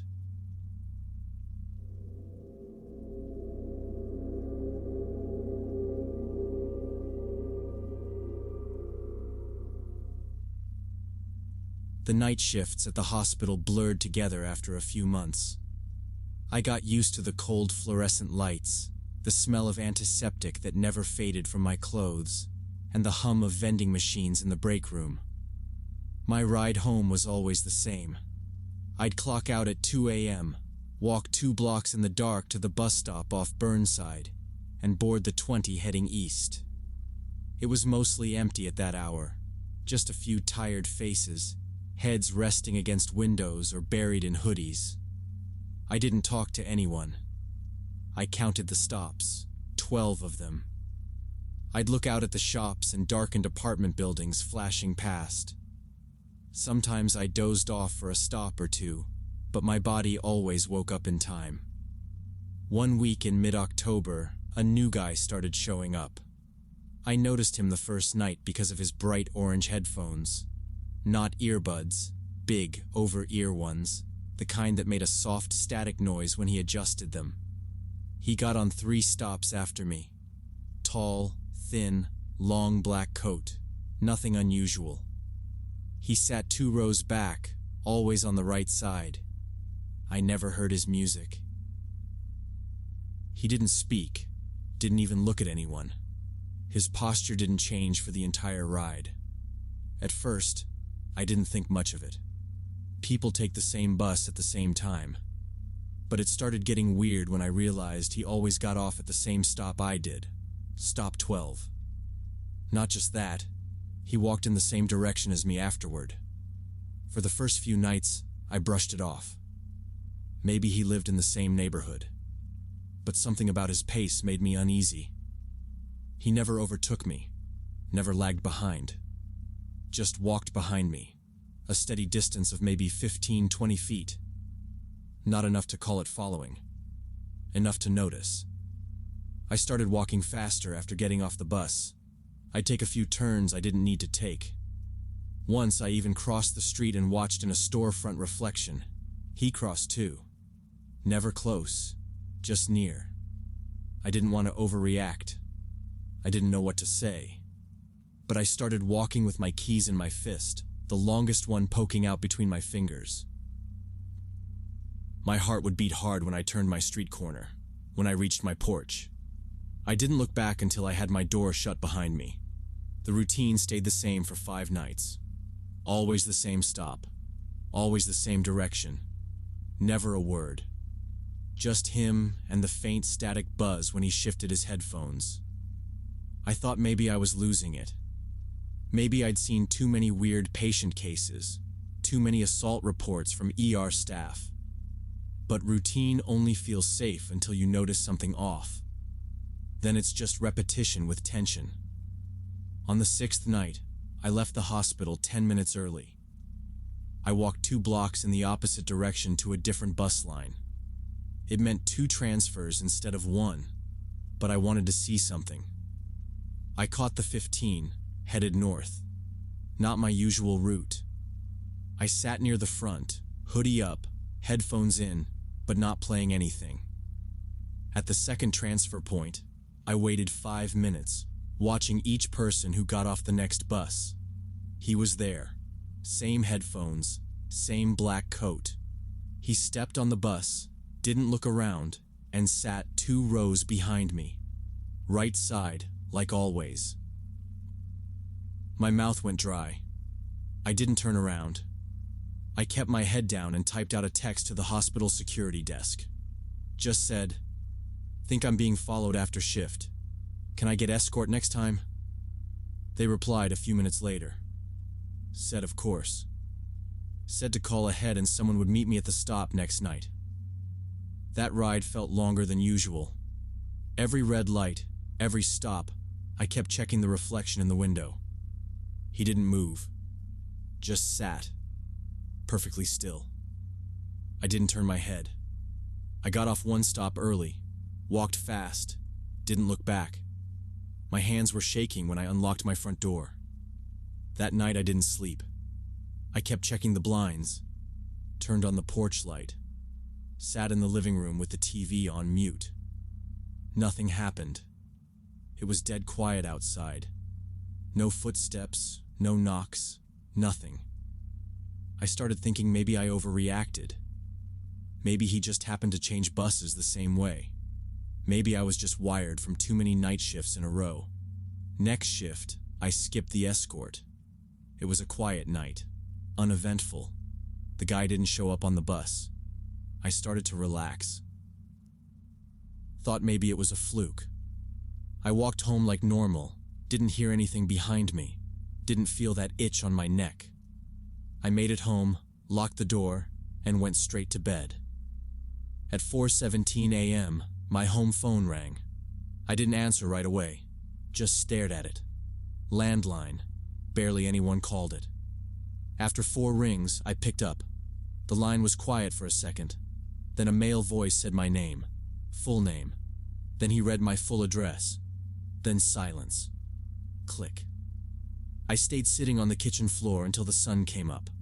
The next night, the call came at 3:42 a.m. I let it ring until voicemail picked up. No message, just a soft click. The night after, it came at 3:11 a.m. This time, he whispered my name once before hanging up. I unplugged the landline, but the calls started coming to my cell. New number, new SIM card. I'd changed it that morning. I hadn't given it to anyone but the hospital. Somehow, it didn't matter. The first call came the same night I activated it. I told security. They checked the staff directory, confirmed my info was locked down. They said nothing was posted anywhere public. IT ran diagnostics and said no breaches. Everyone shrugged, but I stopped sleeping. I bought blackout curtains, kept the lights off, didn't touch the TV. I sat with a notepad in my lap every night. I logged everything. The call times, words used, bus changes, his clothes, which stop he got on, which seat he picked. There were patterns sometimes, but never enough to predict him. He adjusted too quickly. I changed my routine again. Took the train for 2 days, then switched back to the bus. He still appeared. One time, I ducked into a 24-hour diner after my shift, sat for an hour sipping bad coffee. When I left, he was sitting on the bench outside. No eye contact, just sitting, static from his headphones humming faintly. I walked past him like he was a stranger, but inside, I felt like I'd been peeled open, like he already knew I'd stop there. I logged that too. Eventually, I took the notepad to the police. A young officer flipped through it and asked if I had any photos. I didn't. I never got close enough. He told me they'd keep an eye out, but said there wasn't much they could do unless he physically threatened me. I asked if naming my address on a phone call counted. He said it was concerning, but didn't qualify as a threat. I went home with nothing but the weight of the notepad in my bag. I started taking photos then. Blurry shots from behind, reflections in windows, timestamps.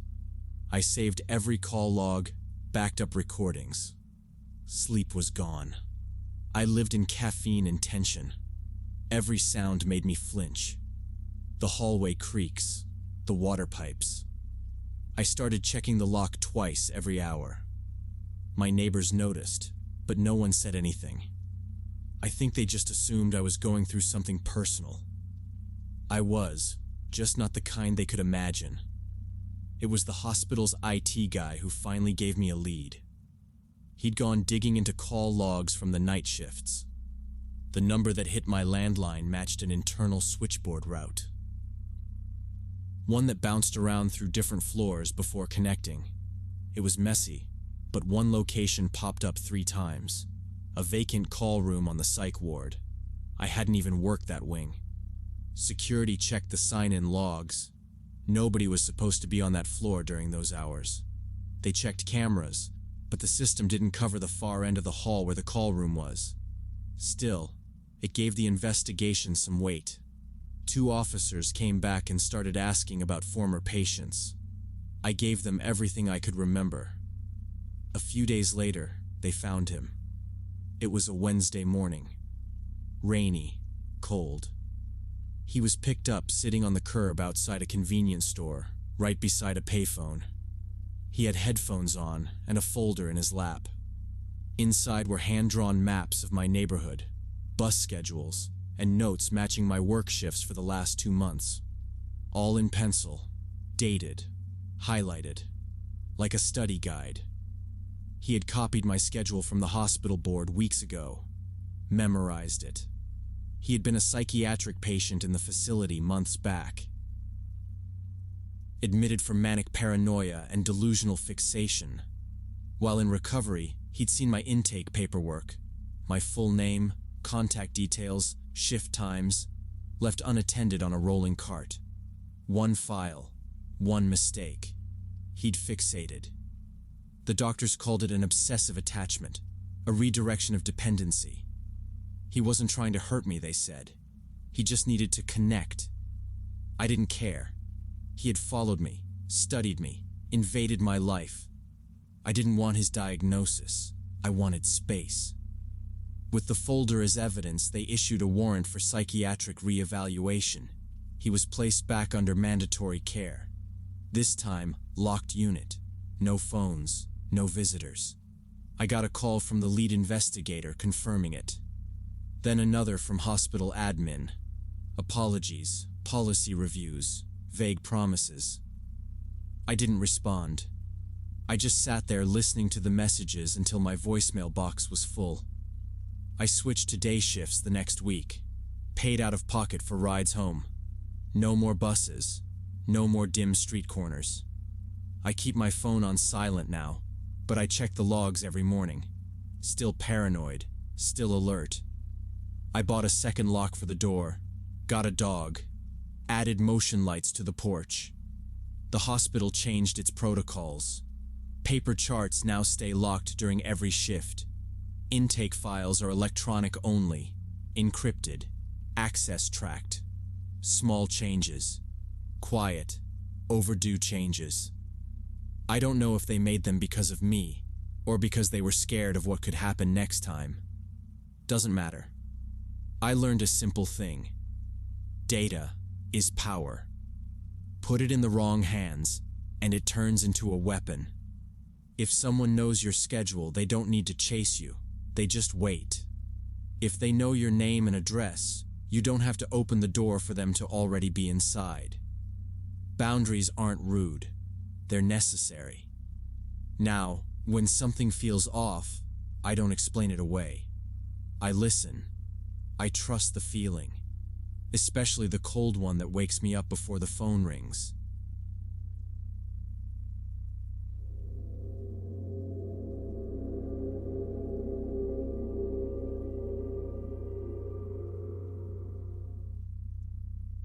When I broke up with Matt 6 months ago, I thought silence meant closure.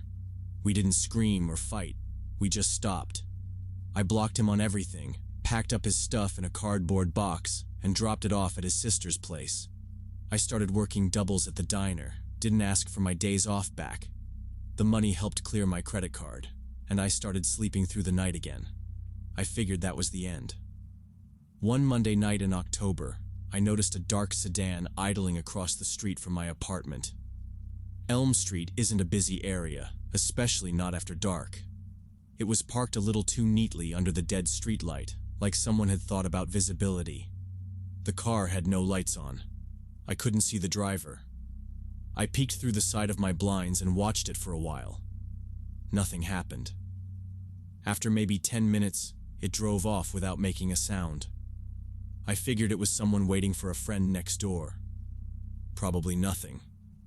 The next night, same time, same car, same spot. Still no lights. I didn't get up from the couch this time. I just stared across the street, then turned the TV up. I don't even remember what I was watching, just that I didn't want to look at that car anymore. Denial is easy at midnight. I convinced myself it was just a guest who didn't know where to park. Elm Street doesn't have signs, so people park weird all the time. Third night, the sedan showed up again. I kept the lights off inside and crept toward the window, keeping behind the curtain. I cracked the blinds just enough to get a look. Still couldn't see the driver. Windows too dark. But this time it stayed for over 30 minutes. Didn't move. I ended up lying on the floor behind the couch with my phone in hand, listening for anything. But there was nothing but the hum of the fridge and a far-off dog barking. When I finally looked again, the car was gone. After that, it didn't come every night. Sometimes it skipped a day, sometimes two. But it always came back. I didn't tell anyone. What would I say? A car's parking on my street at night? It's not a crime. I didn't have a license plate number or a clear face. All I had was a weird feeling and my own patterns being disrupted. I started getting off work and walking the long way home to check if the sedan was already there. I never saw it during the day. Always after 10. One night I noticed something new. A cigarette butt just outside my building's entrance, still warm when I nudged it with my shoe. I don't smoke, and none of my neighbors do either, far as I know. The next night, a gum wrapper crumpled and tucked behind the mailbox stand.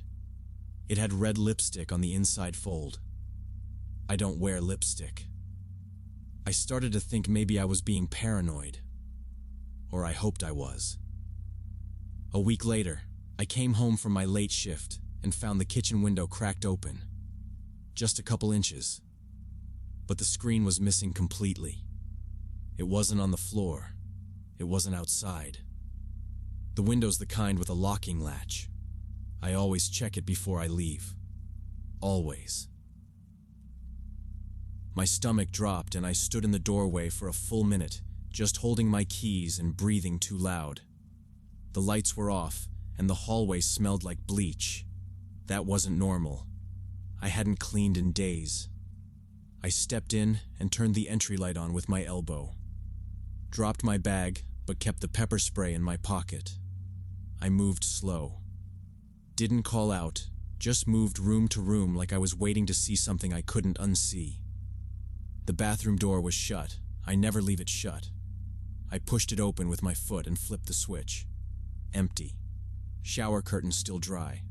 Closet untouched. Nothing stolen. Drawers closed. Not even a fork out of place. Only that open window. I locked every latch, deadbolt, and chain. Pulled the curtains tight. Then I went to the kitchen and grabbed the flashlight I kept under the sink. I checked every damn crevice, even under the bed. No one. No sign of anything moved. But the screen was still missing. I checked the yard and the alley behind the building. Nothing. I was sitting on the couch with the flashlight on my lap when my phone buzzed. It was Matt. Number not saved, but I recognized the area code and the pattern.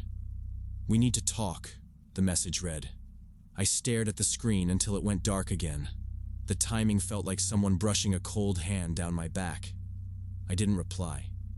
Another text came in 5 minutes later. "I know you're still up." Then, "Why are you ignoring me?"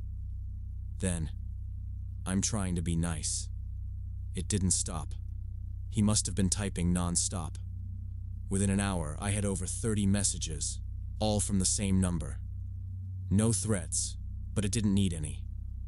I muted the thread. Left the phone face down on the coffee table. I got up every 15 minutes to check the window. Locked. Still no screen. I didn't even try the bedroom. Slept on the floor that night with my back to the wall. Friday, I worked a double shift. My feet were sore, and my head buzzed from the noise of the kitchen and the clatter of dishes. I didn't stay for a staff drink like usual. I just clocked out and drove home in silence, watching the sky turn that gray pink it gets right before sunrise. My street was quiet. The air felt heavy, like before a thunderstorm, even though the sky was clear. I turned onto my driveway and clicked the remote. The garage door groaned as it lifted, slower than normal. My headlights cut into the clutter of old boxes and paint cans. That's when I saw it. A shadow shifted just beyond the light, low to the ground, like someone ducking behind the shelving. My foot froze on the brake. The shape moved, too smooth, too purposeful. Then something caught the light. A flash of metal. I don't remember turning the wheel, but I slammed the car into reverse and backed out so fast the tires squealed. I stopped 2 houses down, hands shaking as I pulled out my phone. Called 911, gave my name and address, tried to keep my voice steady. While I waited, I kept watching the garage from the rearview mirror. My hazard lights blinked in the dark. Then my phone buzzed. A text. "I'm sorry." Another one. "Can we just talk?" Then, "I'm close by." No name on the contact, but I didn't need one. I locked the doors, sat still with the engine running and eyes flicking between the street and my phone. The messages didn't stop. One every minute. All of them a variation of apology, guilt, and desperation. None of them made me feel safe. Police came within 6 minutes. Felt like an hour. One cruiser, then another. Flashlights lit up my driveway. They told me to stay in the car. I rolled the window down a crack, told them where I saw the movement. One officer nodded, hand on his sidearm. The other went around back. They found him behind my car, crouched low, holding a baseball bat with both hands. Matt. He didn't run, didn't yell, just stood up when they told him to, like he was expecting this to happen. He said he wanted to scare the new guy. His face looked hollow, eyes red, voice flat. There was no new guy. I hadn't dated anyone since him.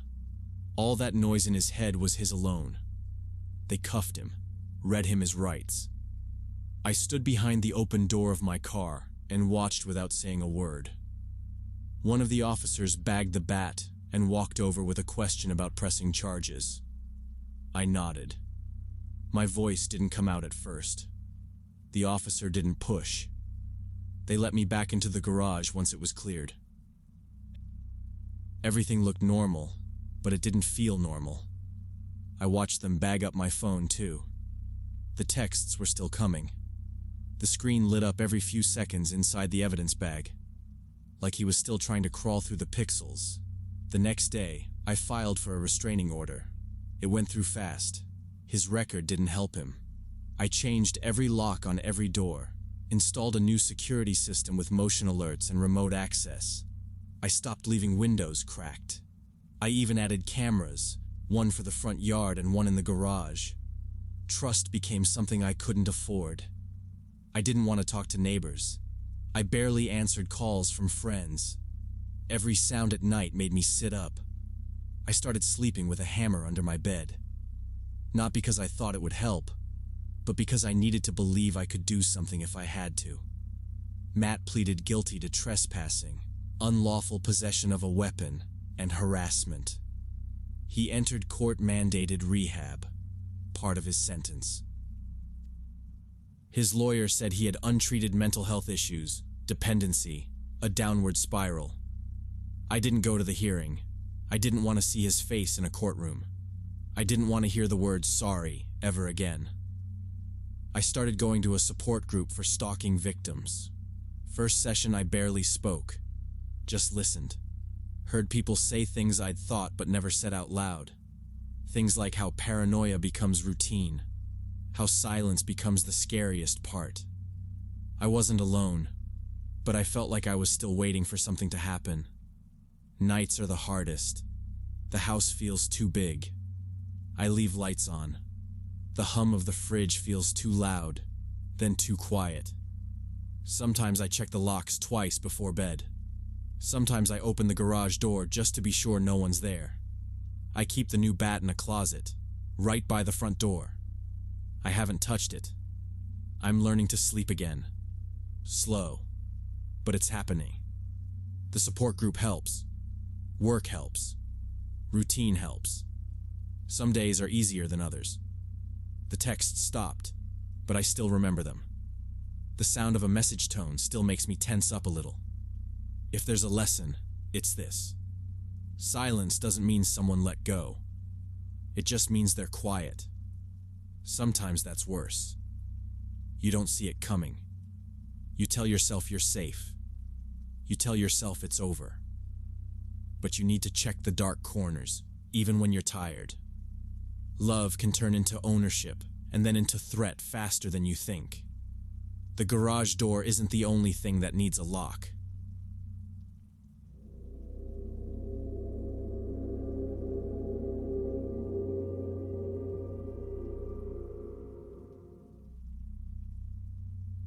It happened last summer after I bought a house near Sacramento.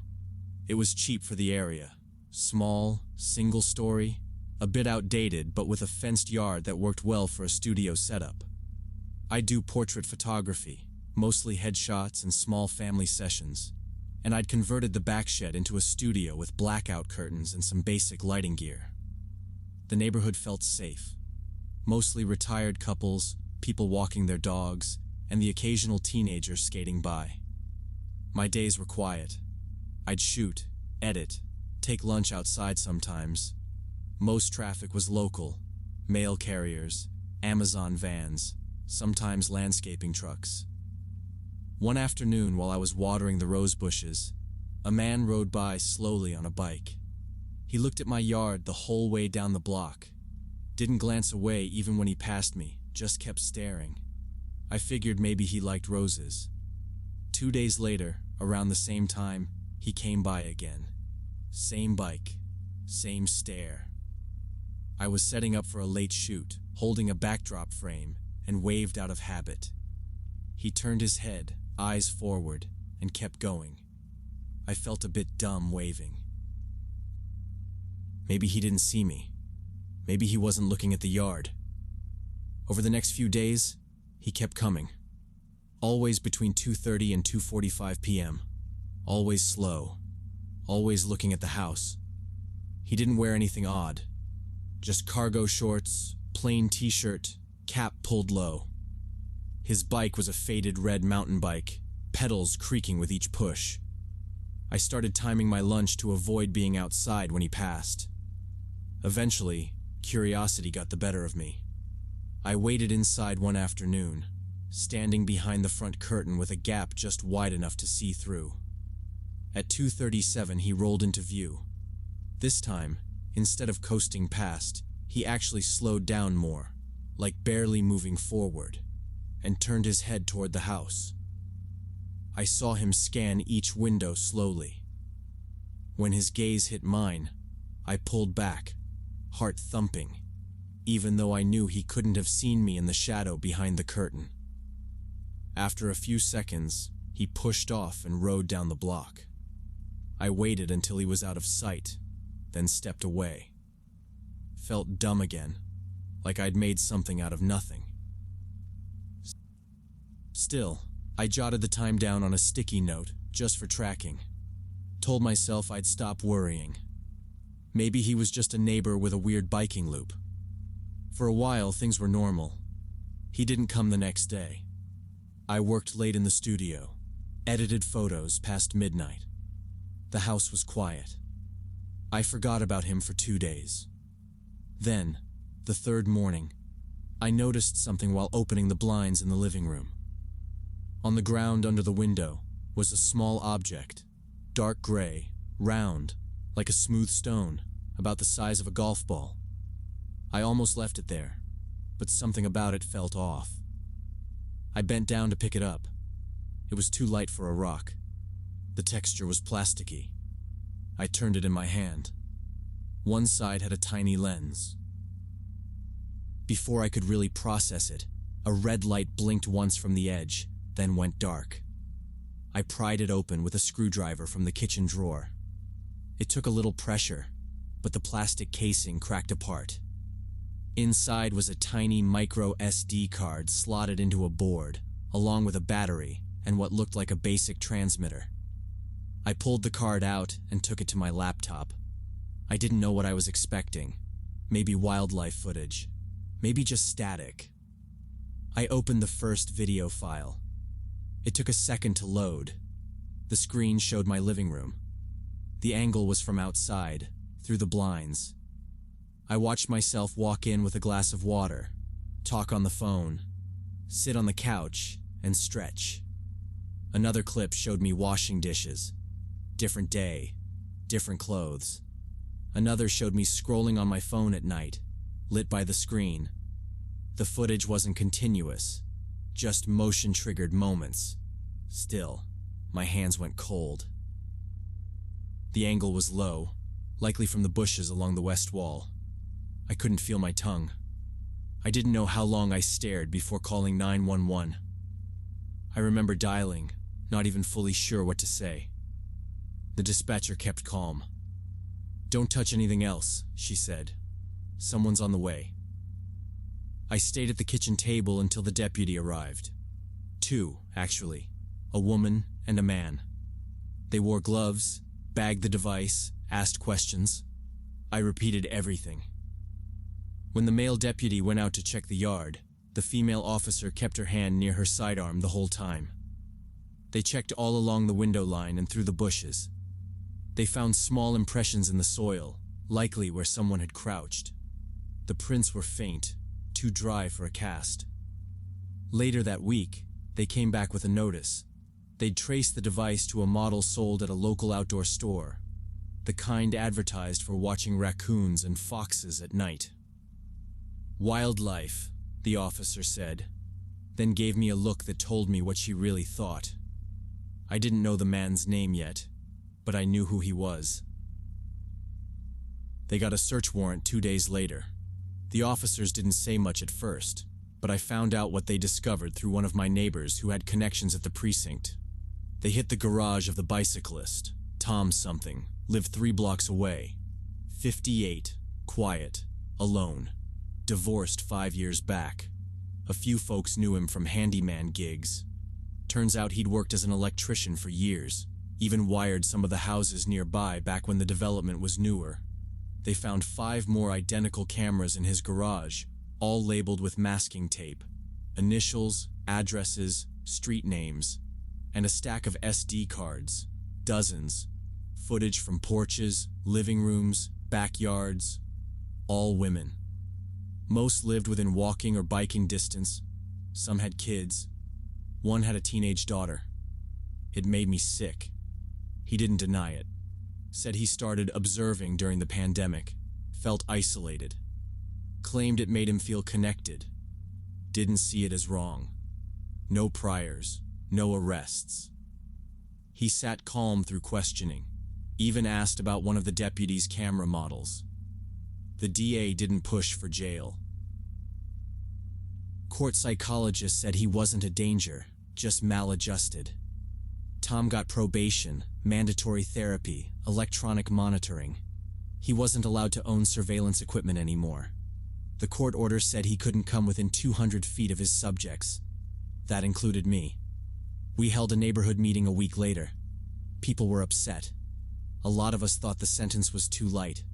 Some were scared, others furious. We talked about installing taller fences, better locks, more lights. One guy said he'd get a dog. Someone else mentioned private patrols. Mostly, people realized we'd gotten complacent. I installed motion sensors at every window, covered the gaps in the fence. My studio blinds stayed shut now, even during shoots. Clients complained about the lack of natural light, but I didn't care. I started screening bookings more carefully. Started using background checks for new clients. I stopped leaving equipment in the backyard overnight. Nothing sat by the windows anymore. Tom didn't bike past again. Probably wasn't allowed. But sometimes I'd hear a chain rattle down the street and still flinch. That soft clinking sound sets something off in me now. Clients sometimes ask why I prefer indoor sets. Why I don't shoot in the garden anymore. I just tell them it's for lighting control. Safer for gear. They nod and move on. But every once in a while, I catch myself checking the bushes before I open a blind. I never used to. Not until all this. Sometimes at night I check the motion sensor logs even when they're empty. Just to be sure. Lesson learned. Lenses point both ways. You can be behind the camera one day and in front of one the next without even knowing. Never assume a quiet street means quiet neighbors. You don't really know people. Not behind walls, not behind hedges. Locks keep doors shut, sure, but it's trust that keeps curtains open. Choose wisely.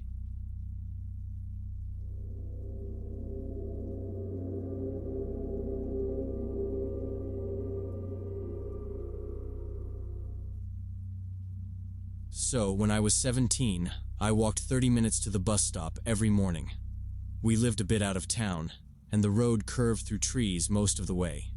It was a narrow 2-lane road, no sidewalk, just a worn edge where grass met the asphalt. I left around 6:45 a.m. each school day, backpack on, headphones in, usually a hoodie zipped up against the early chill. I liked the quiet. Not a lot of cars that early, just me and the rustling leaves. I could hear animals sometimes, little movements in the brush, nothing threatening.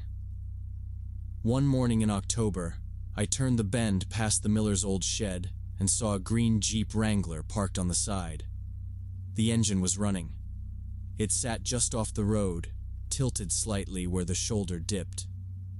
There was a woman inside, maybe mid-30s. She had sunglasses on even though it was overcast, just sitting there, staring ahead. When I got closer, she turned her head slowly, following me with her eyes. I gave a small nod out of habit, like I did to any stranger I passed. She didn't respond, didn't smile, didn't look away. Just stared straight at me. I figured she was waiting on someone, or maybe lost. That spot wasn't a common pull-off. No houses directly nearby. I passed her, didn't look back. My gut didn't say danger, just weird. I kept walking, trying not to overthink it. Reached the bus stop, scrolled my phone, got on. Didn't mention it to anyone. The next few days were normal. No Jeep, just cold air and the same trees. I forgot about it. Then, the next week, I saw the Jeep again. Same spot, same time. It was a Tuesday. I remember because I had a quiz first period and was already stressed. As I rounded the corner, there it was again. Same green Jeep, engine running. She was behind the wheel, sunglasses on again. This time she didn't look at me until I was directly in her line of sight. When our eyes met, I felt it more. Not just a glance. She was watching. I stopped walking and pulled out my phone. Texted my mom. That green Jeep woman is here again.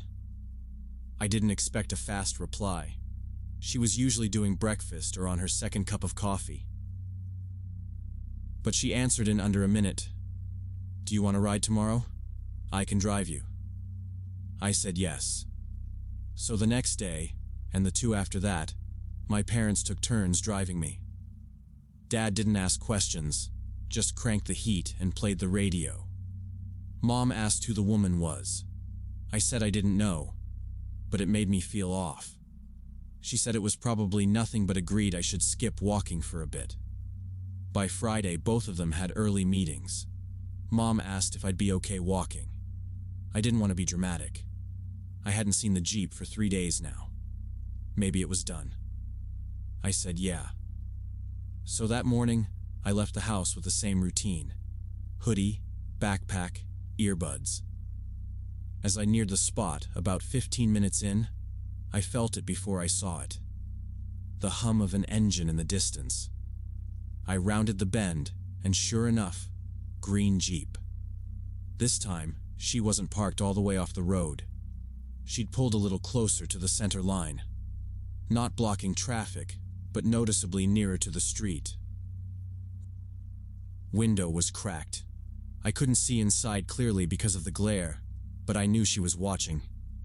I crossed to the other side of the road early. No sidewalk there either, just soft gravel and weeds. I walked quicker than usual. Her car didn't move. The engine stayed on, humming quietly, exhaust puffing in the cool air. I didn't look at her, but I felt her eyes. Not just watching, trailing me, like she was timing something. I told myself it was nothing. People drink coffee in their cars all the time. Maybe she was waiting for a friend or watching for wildlife.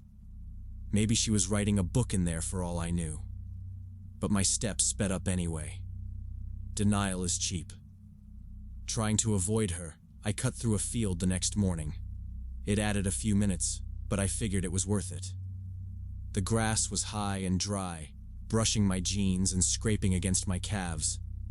It wasn't a real path, just a break between fence lines, but it would spit me out a few hundred feet past where the Jeep usually sat. I moved fast, ducking under a loose wire and stepping around a rusted gatepost. Then I heard it. A car door slamming. Loud and sharp, echoing across the field. I froze. Wind pushed against my hoodie, but I wasn't cold anymore. Then came her voice. She called my name. Not a shout, not a question. Just said it. Like she already knew me. Like we were mid-conversation. Too confident. Too familiar. I didn't look back. I just ran. Pushed through the tall grass and hit the gravel road hard. My lungs hurt, and my backpack slammed against my spine with every stride. The field spit me out 2 blocks from home. I didn't stop until I was inside, door locked, back against the wall. I couldn't explain how she knew my name. I hadn't told her. I'd never seen her before the Jeep. Dad didn't ask much, just dialed the sheriff. A patrol car circled the area within the hour, cruised slow past the bend. Came back empty. They said the vehicle wasn't there anymore. No one matching that description spotted. That night, I sat at my desk trying to focus on math problems. but the numbers blurred. The house creaked in its usual places, but everything felt wrong. I kept thinking about her voice, about the way it wrapped around my name like she owned it. Around 10:30, when the house was quiet and my parents had gone to bed, I heard it again. My name, soft, outside the window. I froze, didn't go to the glass, didn't move for a long time, just sat, stiff, hands clenched, listening to the silence that came after. Next day, I went straight to the school office, told them everything. The principal didn't say much, just nodded and left the room. 15 minutes later, he came back with the school counselor and someone I'd never met from the district. They helped me identify her. Her name was Rita. She was the mother of a guy in my English class, Cameron. I barely knew him. We'd worked on a group project once, but we weren't friends. Turns out Rita had been going through a rough divorce, lost custody, hadn't seen her son in months. The school guessed she'd been looking through yearbooks, social media, trying to reconnect. She must have seen my name, maybe recognized my face, maybe thought I could help her get to him. The counselor said her behavior had escalated. She'd shown up near other students' houses, called the school once pretending to be a distant aunt. But this was the first time she approached someone directly. Social services got involved fast, said it wasn't safe for her to be out on her own anymore. They found her that weekend at a motel 2 towns over, took her in for a psychiatric evaluation. The Jeep was impounded. Officially, she wasn't allowed near school grounds or students anymore. I didn't walk for a week. My parents drove me everywhere. Every time we passed that bend in the road, I watched the tree line, waiting to see green behind the leaves. Eventually, things quieted. The police followed up once to confirm details. Nothing new came from it. Rita was in care. No charges filed, just treatment and monitoring. I went back to walking, eventually. Needed the space. Needed to feel like it was my road again. It felt longer now. The quiet wasn't peaceful anymore, but it was better than wondering what was around each corner. Empty was better than waiting eyes. Silence can be a gift. I still walk. Not every day, but enough. Enough to keep a routine. Enough to feel like that part of my life is mine again. But I keep my eyes open. I scan every parked car, every driveway, every sudden noise in the woods. I don't listen to music on that stretch anymore. I want to hear everything. My parents think it's over. They say the threat is gone, that she's getting help. Maybe they're right. But I don't forget how she said my name, how certain she was. That's the part that stuck with me. Just because someone looks lost doesn't mean they're harmless. Just because someone seems worried doesn't mean they're safe. People wear stress like a costume. It hides what's underneath. And if a stranger says your name like they've always known it, ask yourself how they got it. Ask yourself what they think they know about you. Roads teach you more than school sometimes. Mine didn't just take me to the bus stop. It showed me the cracks people slip through, the ones no one sees until someone's already watching you from the trees. Mine taught caution, and I still listen.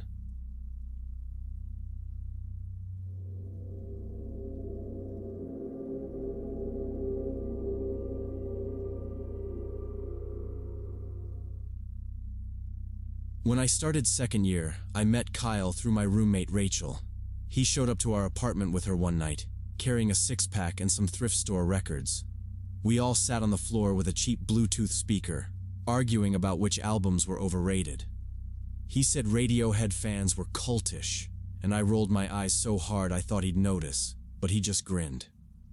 After that, it was little things. He tagged along to ramen nights, walked home with us from campus, started suggesting we all hang out more. Rachel liked him, said he was weird but cool, and honestly, at first I agreed. We both liked obscure bands, used the same sarcastic tone when talking about lectures, and bonded over a mutual hatred of econ class. Group chats started. Then Kyle began texting just me. Random YouTube links, midnight Spotify playlists, blurry photos of his cat with dumb captions. I didn't mind. I'd answer late at night, sometimes half asleep. His messages came in bursts, 10, 12 texts in a row. Long rants about some barista getting his name wrong or how one of his professors was a fraud. I figured that's just how he was. It felt intense sometimes, but college hours are weird. Everyone's running on caffeine and insomnia. He invited me to a house show off campus. I brought Rachel. The place was a dump, sticky floors, weird smell, guy in the corner selling mystery brownies, but Kyle looked in his element. He introduced us to everyone, stayed close to me all night. When one guy tried to ask me about my major, Kyle slid in and changed the subject. I didn't think much of it until later. He texted me after, "Fun night. You looked amazing." I didn't know what to say. I liked him, I think, but something about the way he hovered made me pause. "Still," I replied. "Yeah, it was fun. Your friends are interesting." After that, it was constant. He walked me to class even when he didn't have one nearby, sent photos of what he was eating, called me during breaks.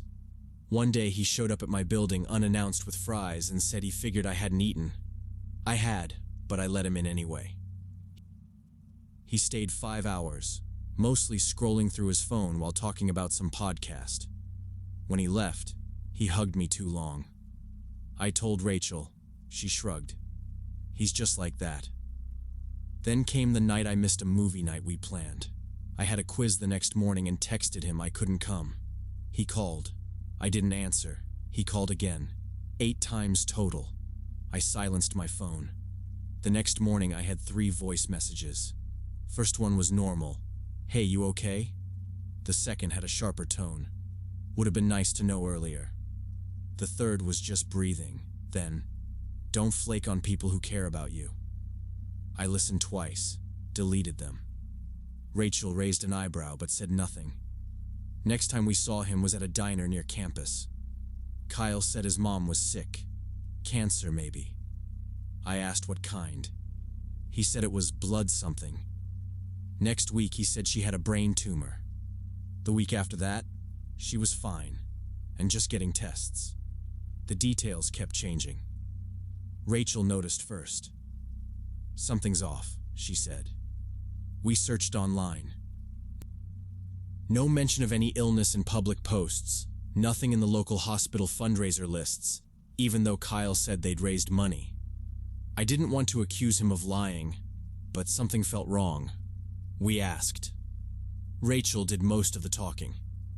"Hey, is your mom okay? We're confused about what's going on." Kyle froze. His eyes started watering almost immediately. "You think I'm faking?" he said, voice shaking. "You really think I'd lie about my own mother?" I said nothing. Rachel said, "We're just trying to understand." He stood up so fast his chair scraped the floor. "You guys are unreal," he muttered. "I thought you were different." He walked out. I didn't hear from him for a full day. Then the messages came back. Long blocks of text, some apologizing, some ranting. "I didn't mean to yell, but you guys triggered something. I've got trust issues, okay? Can we just forget that night?" I didn't respond. The next day, I blocked his number. I told myself that was it. Blocked lines didn't stop him. The day after I blocked his number, he messaged my dad on Facebook. Said I hadn't been seen in days, that he was just trying to make sure she's okay. My dad called me at work, frantic. I had to step outside the stockroom to answer. I was folding jeans, now suddenly explaining to my father I wasn't missing, that some guy had gotten too intense, and I didn't know how to shut it down any harder than I already had. Kyle waited by the mall where I worked. First time, He was leaning on a trash bin across the lot, just watching. I pretended not to see him. Next shift, same thing. Different spot, under the parking deck, phone in hand. I told my manager. She started walking me out after close. One night, security offered to escort me. I said yes. Kyle was leaning against a bench out by the bus stop. He didn't move, didn't say anything, just stared. Arms crossed, hood up. He started showing up outside the dorm. I'd open the front door for an early class and he'd be across the street, barely visible in the low light. Hood up again, same posture. Once I walked out and he raised his phone like he was taking a picture. I told Rachel. She walked me places now. We took longer routes. I stopped going out unless I had to. We filed a campus police report. I showed them texts, screenshots, told them about the mall, the Facebook messages, the early morning dorm visits. They took notes, nodded, gave me a copy, said they'd monitor things. But nothing really changed. He wasn't touching me, wasn't saying anything in person. That seemed to be their threshold. So I kept my head down, checked windows, slept in bursts. 2 years have rolled by. Kyle still creates new accounts. At first, it was every few months. Now it's monthly, sometimes more. Different names, but always something off. A fake classmate, someone who knows someone I know. I get a weird DM, click the profile, and the photos don't add up. A couple clicks and I know. It's him again.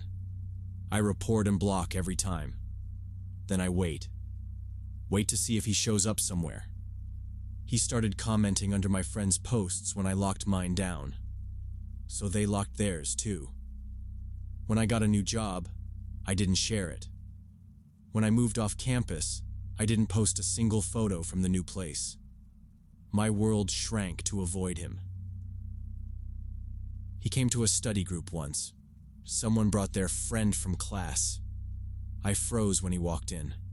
Same walk, same smirk. He acted like he didn't know me. I left early. Next day, the account that sent me a blank DM got deleted before I could report it. He was learning too. Campus gave me an escort radio. I carry it everywhere. When I'm walking alone, I call it in. Some nights, even with it clipped to my jacket, I still walk fast, hand in my pocket on the spray can. Therapy's helped. Taught me not to blame myself. Taught me how to breathe when I want to hide. But Kyle taught me something too. Taught me why boundaries matter. Why silence isn't always safety. I'm tired of learning. Police finally filed charges. He got caught inside the dorm again, this time with a visitor pass he forged. Told the RA someone invited him. She didn't buy it. Called security, who called police. They searched him. Found a list of room numbers written on a folded receipt. Mine was one of them. Trials pending. They're calling it stalking. It took 2 years, 20 profiles, 5 reports, and 1 forged document. I've got every message saved. Screenshots labeled by date. I have folders on my cloud drive. Printed copies in a binder. People ask why I kept it all. I say, because evidence is my shadow now. I don't delete anything. There's no final chapter yet. He hasn't been sentenced. He still hasn't admitted anything. But I've stopped waiting for apologies. I've started locking every door twice. I check cameras before walking out. I tell people where I'm going. Friendships can grow fast. So can obsessions. If someone demands your time, give them distance. If they cross boundaries once, believe they'll do it again. Online blocks are just walls with open gates. Real protection comes with locks, with alarms, with people who take you seriously before it's too late.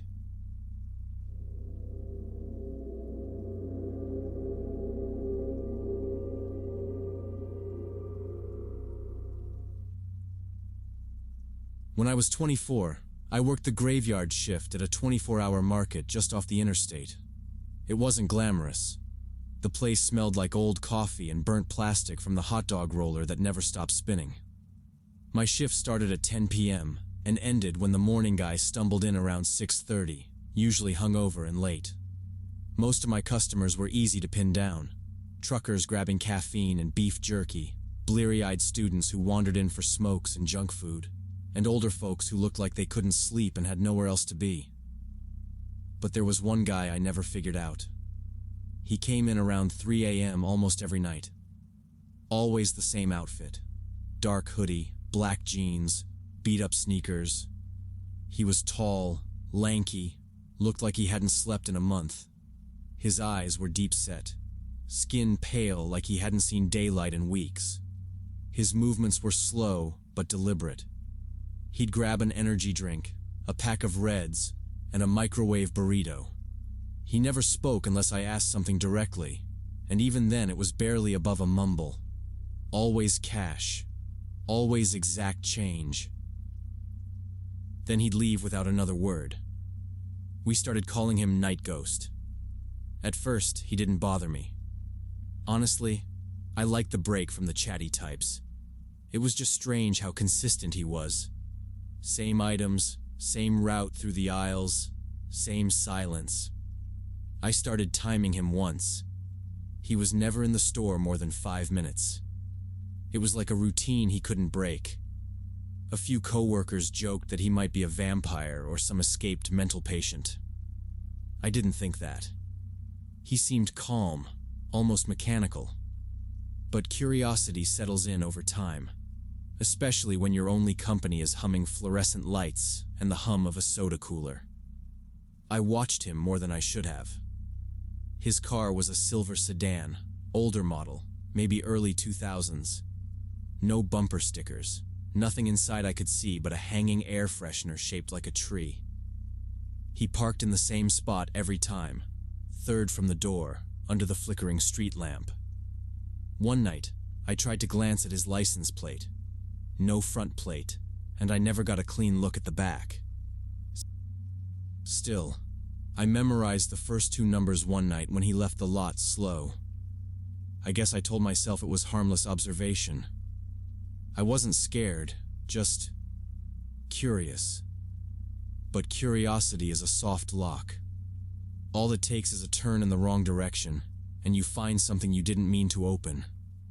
It was sometime mid-November, cold enough to see your breath at the doors when they opened. That night, things felt off. I can't say exactly why. Maybe just how quiet it was. No truckers, no students. Dead silence for nearly an hour straight. I was watching the little black and white monitor behind the counter when I saw him pull up. Right on time. He did his usual thing. Entered. Walked the same path. Picked the same items. Didn't look at me once. He paid with 2 crisp 5s and a $1 bill. Exact change. But he didn't leave. I was finishing up the till count at the register, head down, fingers tapping on calculator buttons. The front doors were locked by then. We kept them closed between 4 and 6 a.m. and served through the window unless it was a regular. He always came before then. I glanced up when I heard the sound of the car engine still running. 5 minutes passed, then 10. I looked again. His car was still there. Then I saw him. He was leaning against the driver's side door, arms crossed, just staring. Not at the lot. At me. Through the store window. Direct line of sight. I froze mid-count. No expression on his face. Just those dark eyes fixed right on mine. I stood there, still as the shelf behind me. After maybe a minute, I turned the lights down in the front section of the store, hoping he'd get the message. I stayed near the back window where he couldn't see me. Peeked again. He hadn't moved. I waited almost 20 minutes before I saw his car pull out slowly, the headlights sweeping across the lot. I stayed another 10 minutes just in case. Then I finished my count, closed up, and went home. It was past 6 when I got into my apartment. I lived alone on the second floor of an old duplex in a quiet neighborhood. I double-locked my door and took a hot shower, trying to shake the weird vibe. Slept with my phone under my pillow that day, which I hadn't done since high school. Around 2:15 in the afternoon, I woke up to the sound of metal against metal. At first, I thought it was upstairs neighbors messing around, but I didn't have any. Then I heard it again. This low, scratchy, grinding sound, like metal dragging against the inside of a lock. I sat up. The sound was coming from my front door. I didn't breathe. I slid out of bed and stepped into the hallway barefoot, slow. The scraping was steady now. A click. Then another. I reached the door and peered through the peephole. He was there. Night Ghost. He had a small black case on the floor next to him, open. In one hand, he held a set of long, thin tools, lock-picking gear, no doubt. He didn't look nervous or in a hurry. His eyes were calm, like he'd done this 100 times. His head tilted, like he was listening to the tumblers. I didn't move. My chest felt frozen. I watched his fingers twist another tool, and the knob turned slightly. I jumped back, slammed the chain lock into place just as the knob twisted again. Then I grabbed my phone and dialed 911. He jiggled the knob again and I yelled through the door that I was on the phone with the police. The 911 dispatcher told me to stay on the line. I crouched by the door, holding the phone tight, giving my address and apartment number as clearly as I could. I heard the knob stop turning. Silence. Then I heard his footsteps move away. Slow, deliberate steps heading down the hallway outside. I crept to the peephole again. He wasn't in view, but I could hear faint movement, like someone checking doors or pacing the landing. A minute later, distant sirens cut through the air. The sound got louder fast. Red-blue lights flickered through the blinds. I didn't move. From the peephole, I caught the edge of movement down the hallway. Then shouting, 2 voices, heavy boots thudding up the stairs. One officer shouted for someone to get down. Another yell, scuffling. By the time I opened the door, a crack with the chain still on, I saw them tackling him at the top of the stairs. He didn't resist much, just slumped into the landing as they cuffed him. He was calm, like he knew this might happen. He looked up once while they read him his rights, and I swear he tried to smile. His name was Carl Jenkins. He worked nights as a courier. Same delivery route, same hours I worked, which is probably how he first came across the store. He wasn't homeless, not some random drifter. He had a small apartment 2 miles away, rented under his real name. The cops found nothing inside suggesting a break-in history, but they found dozens of printed screenshots. My shift schedule from the store's website, photos of my car in the employee lot, and one of me leaving at dawn. He told them we shared the same hours, and that meant we were meant to know each other. Said it like it was obvious. He called it clock matching. Apparently he'd been watching for weeks. He'd never spoken more than a few words, but he'd memorized every movement I made. My schedule was open to staff online, and he must have gotten access through a public terminal or something. They said he wasn't violent, no record, no weapons, but his pockets that night had zip ties, gloves, a flashlight, and a second set of lockpicks. Open info. That's all it took. A court hearing followed. I went once, sat in the back, didn't speak. He didn't look at me. The judge ordered a psychiatric evaluation. The result came back as a delusional fixation, and he was committed for inpatient treatment. No criminal trial, just a long stay and a recommendation for monitored release. The store manager called me the next day. Corporate didn't want bad press, so they offered to move me to another location, day shift. I took it immediately. Different part of town, busier, closer to home. I haven't worked a night shift since. My mornings now start with sun through the windshield, coffee instead of Red Bull. I still keep a flashlight in the glove box and check my mirrors more than I used to. The early light is comforting, even when it reflects off frost or traffic jams. Sleep comes easier now mostly. But when the pipes in the walls shift or the wind catches the edges of the screen door just right, I jolt awake. My landlord installed a heavy deadbolt after the incident. I added a motion sensor camera above the door and keep my phone charged at all times. Friends who visit see the setup and make jokes. "Man, what are you, expecting burglars?" I smile, nod, brush it off. They didn't hear the metal scrape the first time. They didn't see someone else's shadow across the peephole glass. Carl is off the streets for now. That's what the reports say, and I read every one the department sends. He's still under psychiatric supervision, still in treatment. They notify me if that ever changes. I get a letter every 3 months with updates. Still committed, still not cleared. It helps, knowing that, but not as much as the knowledge I've picked up since. The biggest lesson? Routine is a pattern, and patterns draw eyes. I used to think sticking to the same path made life easier. Same shifts, same store, same hour-long walk home. But someone learned that rhythm and timed their own life to mine. You don't need to do anything wrong to become someone's fixation. You just need to be predictable. People talk about night owls like we're a club, like there's an understanding among those who stay up while the world sleeps. But we don't share trust, just time. And time's enough for the wrong person.